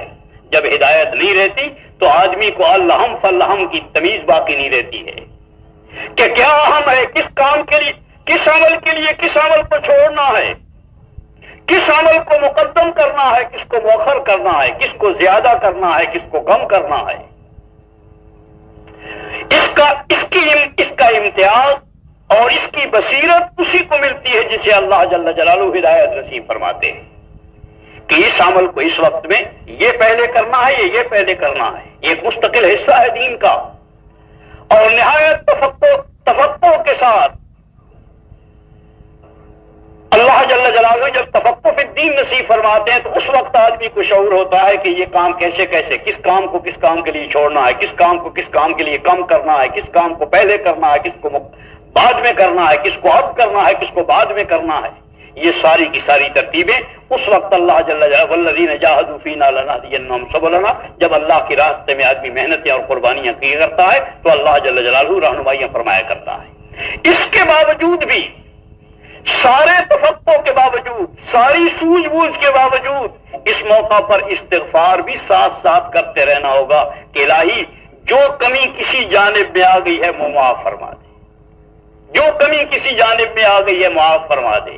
ہوتا ہے آدمی سے غفلت ہو جاتی ہے، بعض اوقات کمی تھوڑی کرنی تھی زیادہ ہو گئی، بعض اوقات کسی کام کو زیادہ کرنا تھا لیکن اتنا زیادہ نہیں کرنا تھا کہ دوسرے میں اتنی کمی آ جاتی۔ وہ کمی بیشی جو ہوتی ہے جب آدمی محنت کرتا رہتا ہے، سلیقے سے چلتا رہتا ہے، آدمی وہ جیسے معروف ہے کہ تبلیغ کا جملہ کہ کرتے رہو اور ڈرتے رہو، کرتا رہے اور ڈرتا رہے اور استغفار کرتا رہے تو اللہ جل جلالہ ان لغزشوں کو معاف فرماتے رہتے ہیں۔ اس طرح سے اس کام کو کرنا ہے دوستو، اور یہی ہماری آپ کی ذمہ داری ہے۔ ان چار چیزوں کو پہلے سیکھنا ہے، اس پر امت کو لانے کی محنتیں کرنی ہے، اور یہ ہماری ہی ذمہ داری ہے، اور یہی ایک راستہ ہے، یہی ایک راستہ ہے یہاں کی زندگی بننے کا بھی اور وہاں کی زندگی بننے کا بھی، وگرنہ اور کوئی راستہ، اور کسی کا راستہ تو کیا چلتا، کسی نبی کا راستہ بھی کھلا باقی نہیں رہا ہے، تمام راستے بند کر دیے گئے۔ حضور صلی اللہ علیہ وسلم اعلان فرما چکے ہیں کہ لو کان موسیٰ حیا لما وسعہ الا اتباعی، اگر موسیٰ علیہ السلام جیسا جلیل القدر پیغمبر بھی زندہ ہوتا تو ان کو بھی میری اتباع کے بغیر چارہ نہیں تھا۔ اگر موسیٰ علیہ السلام آج آ جائیں تو ان کو بھی صاف لفظوں میں عرض کر رہا ہوں کہ ان کو بھی جنت میں جانے کے لیے صرف ایک راستہ ہے کہ حضور کی اتباع کر کے جنت میں جائیں، اپنے راستے سے وہ جنت میں نہیں جا سکتے ہیں، اب سب راستے بند ہو گئے ہیں، اور غلط لوگوں کے غلط راستے، برادریوں کے راستے اور رائج راستے اور دنیا بھر کے راستے اور غیروں کے راستے، ان راستے پر چل کے ہم جنت میں پہنچ جائیں، یہاں کی زندگی بن جائے گی، وہاں کی زندگی، خدا اللہ کی قسم کھلا کھلا دلالت، کھلی دلالت ہے، کھلی گمراہی ہے۔ غیر ان کے راستے پر چل کے ہم نجات پا جائیں گے، عزتیں پا جائیں گے، قوت پا جائیں گے، غلبے پا جائیں گے؟ کبھی نہیں۔ یہ راستے یہ وہ لوگ ہیں جن کے راستے کے، جن سے ہمارے نبی نے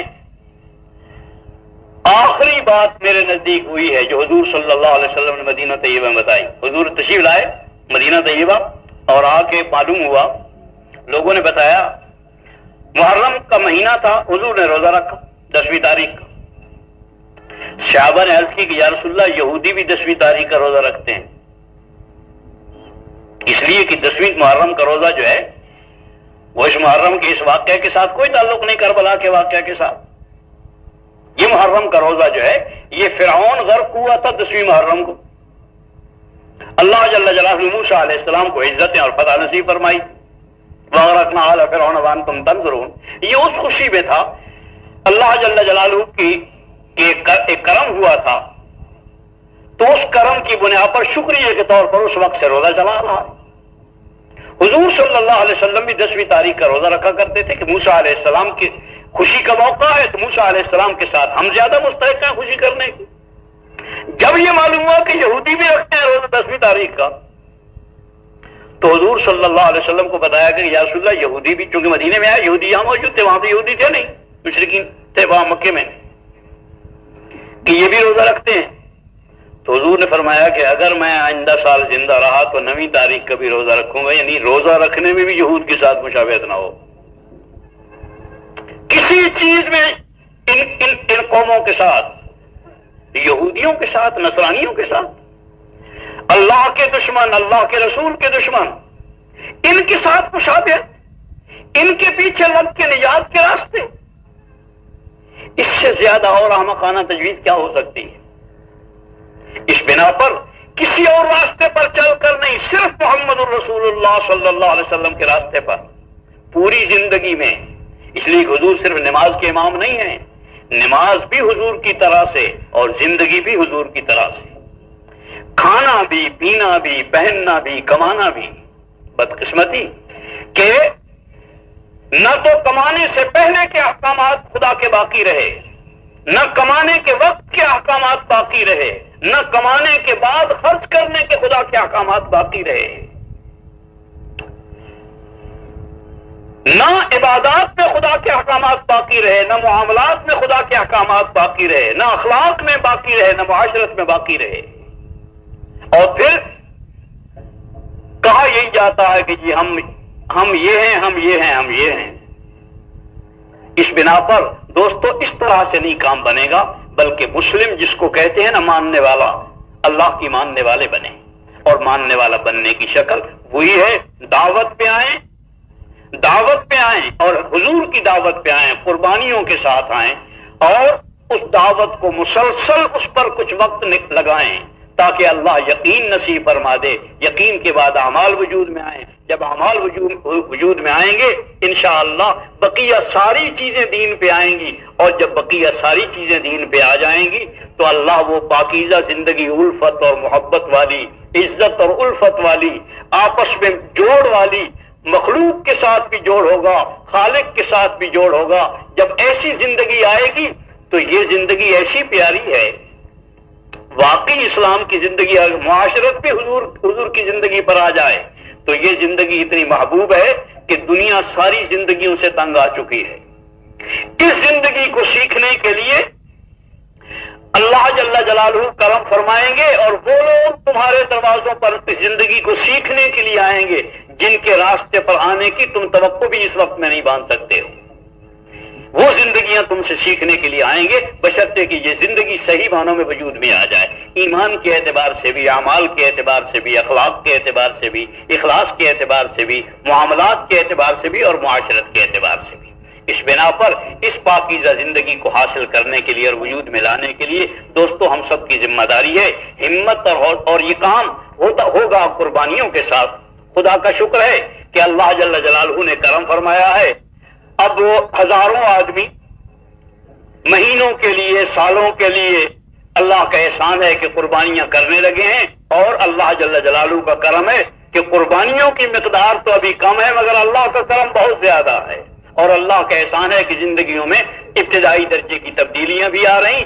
اگر ہمتیں کر کے قربانیوں میں آگے بڑھ جائیں گے تو اللہ جل جلالہ کرم فرمائیں گے اور وہ سب کچھ مل جائے گا جو ہونا چاہیے. وہ زندگیاں پورے راستے پر آئیں گی. ہمت اور حوصلے کے ساتھ بتائیں کون کون اللہ کے بندے کتنے کتنے وقت کے لیے تیار ہیں، لمبے لمبے اوقات کے لیے، 4 مہینوں کے لیے، 6 مہینے کے لیے، 8 مہینے کے لیے، اور صرف وہ لوگ اٹھیں جو نام لکھوانے والے ہوں اور نام لکھنے والے ہوں، اور دوست اس وقت نہ اٹھیں، اس مجلس کو خراب نہ کریں۔ اللہ آپ کو جزائے خیر دے، بہت حوصلے کے ساتھ اتنا وقت آپ نے دیا ہے، جو وقت دیا ہے اللہ سے قبول فرمائے۔ مزید کی صورتیں جب بنے گی جب اطمینان سے بیٹھیں گے۔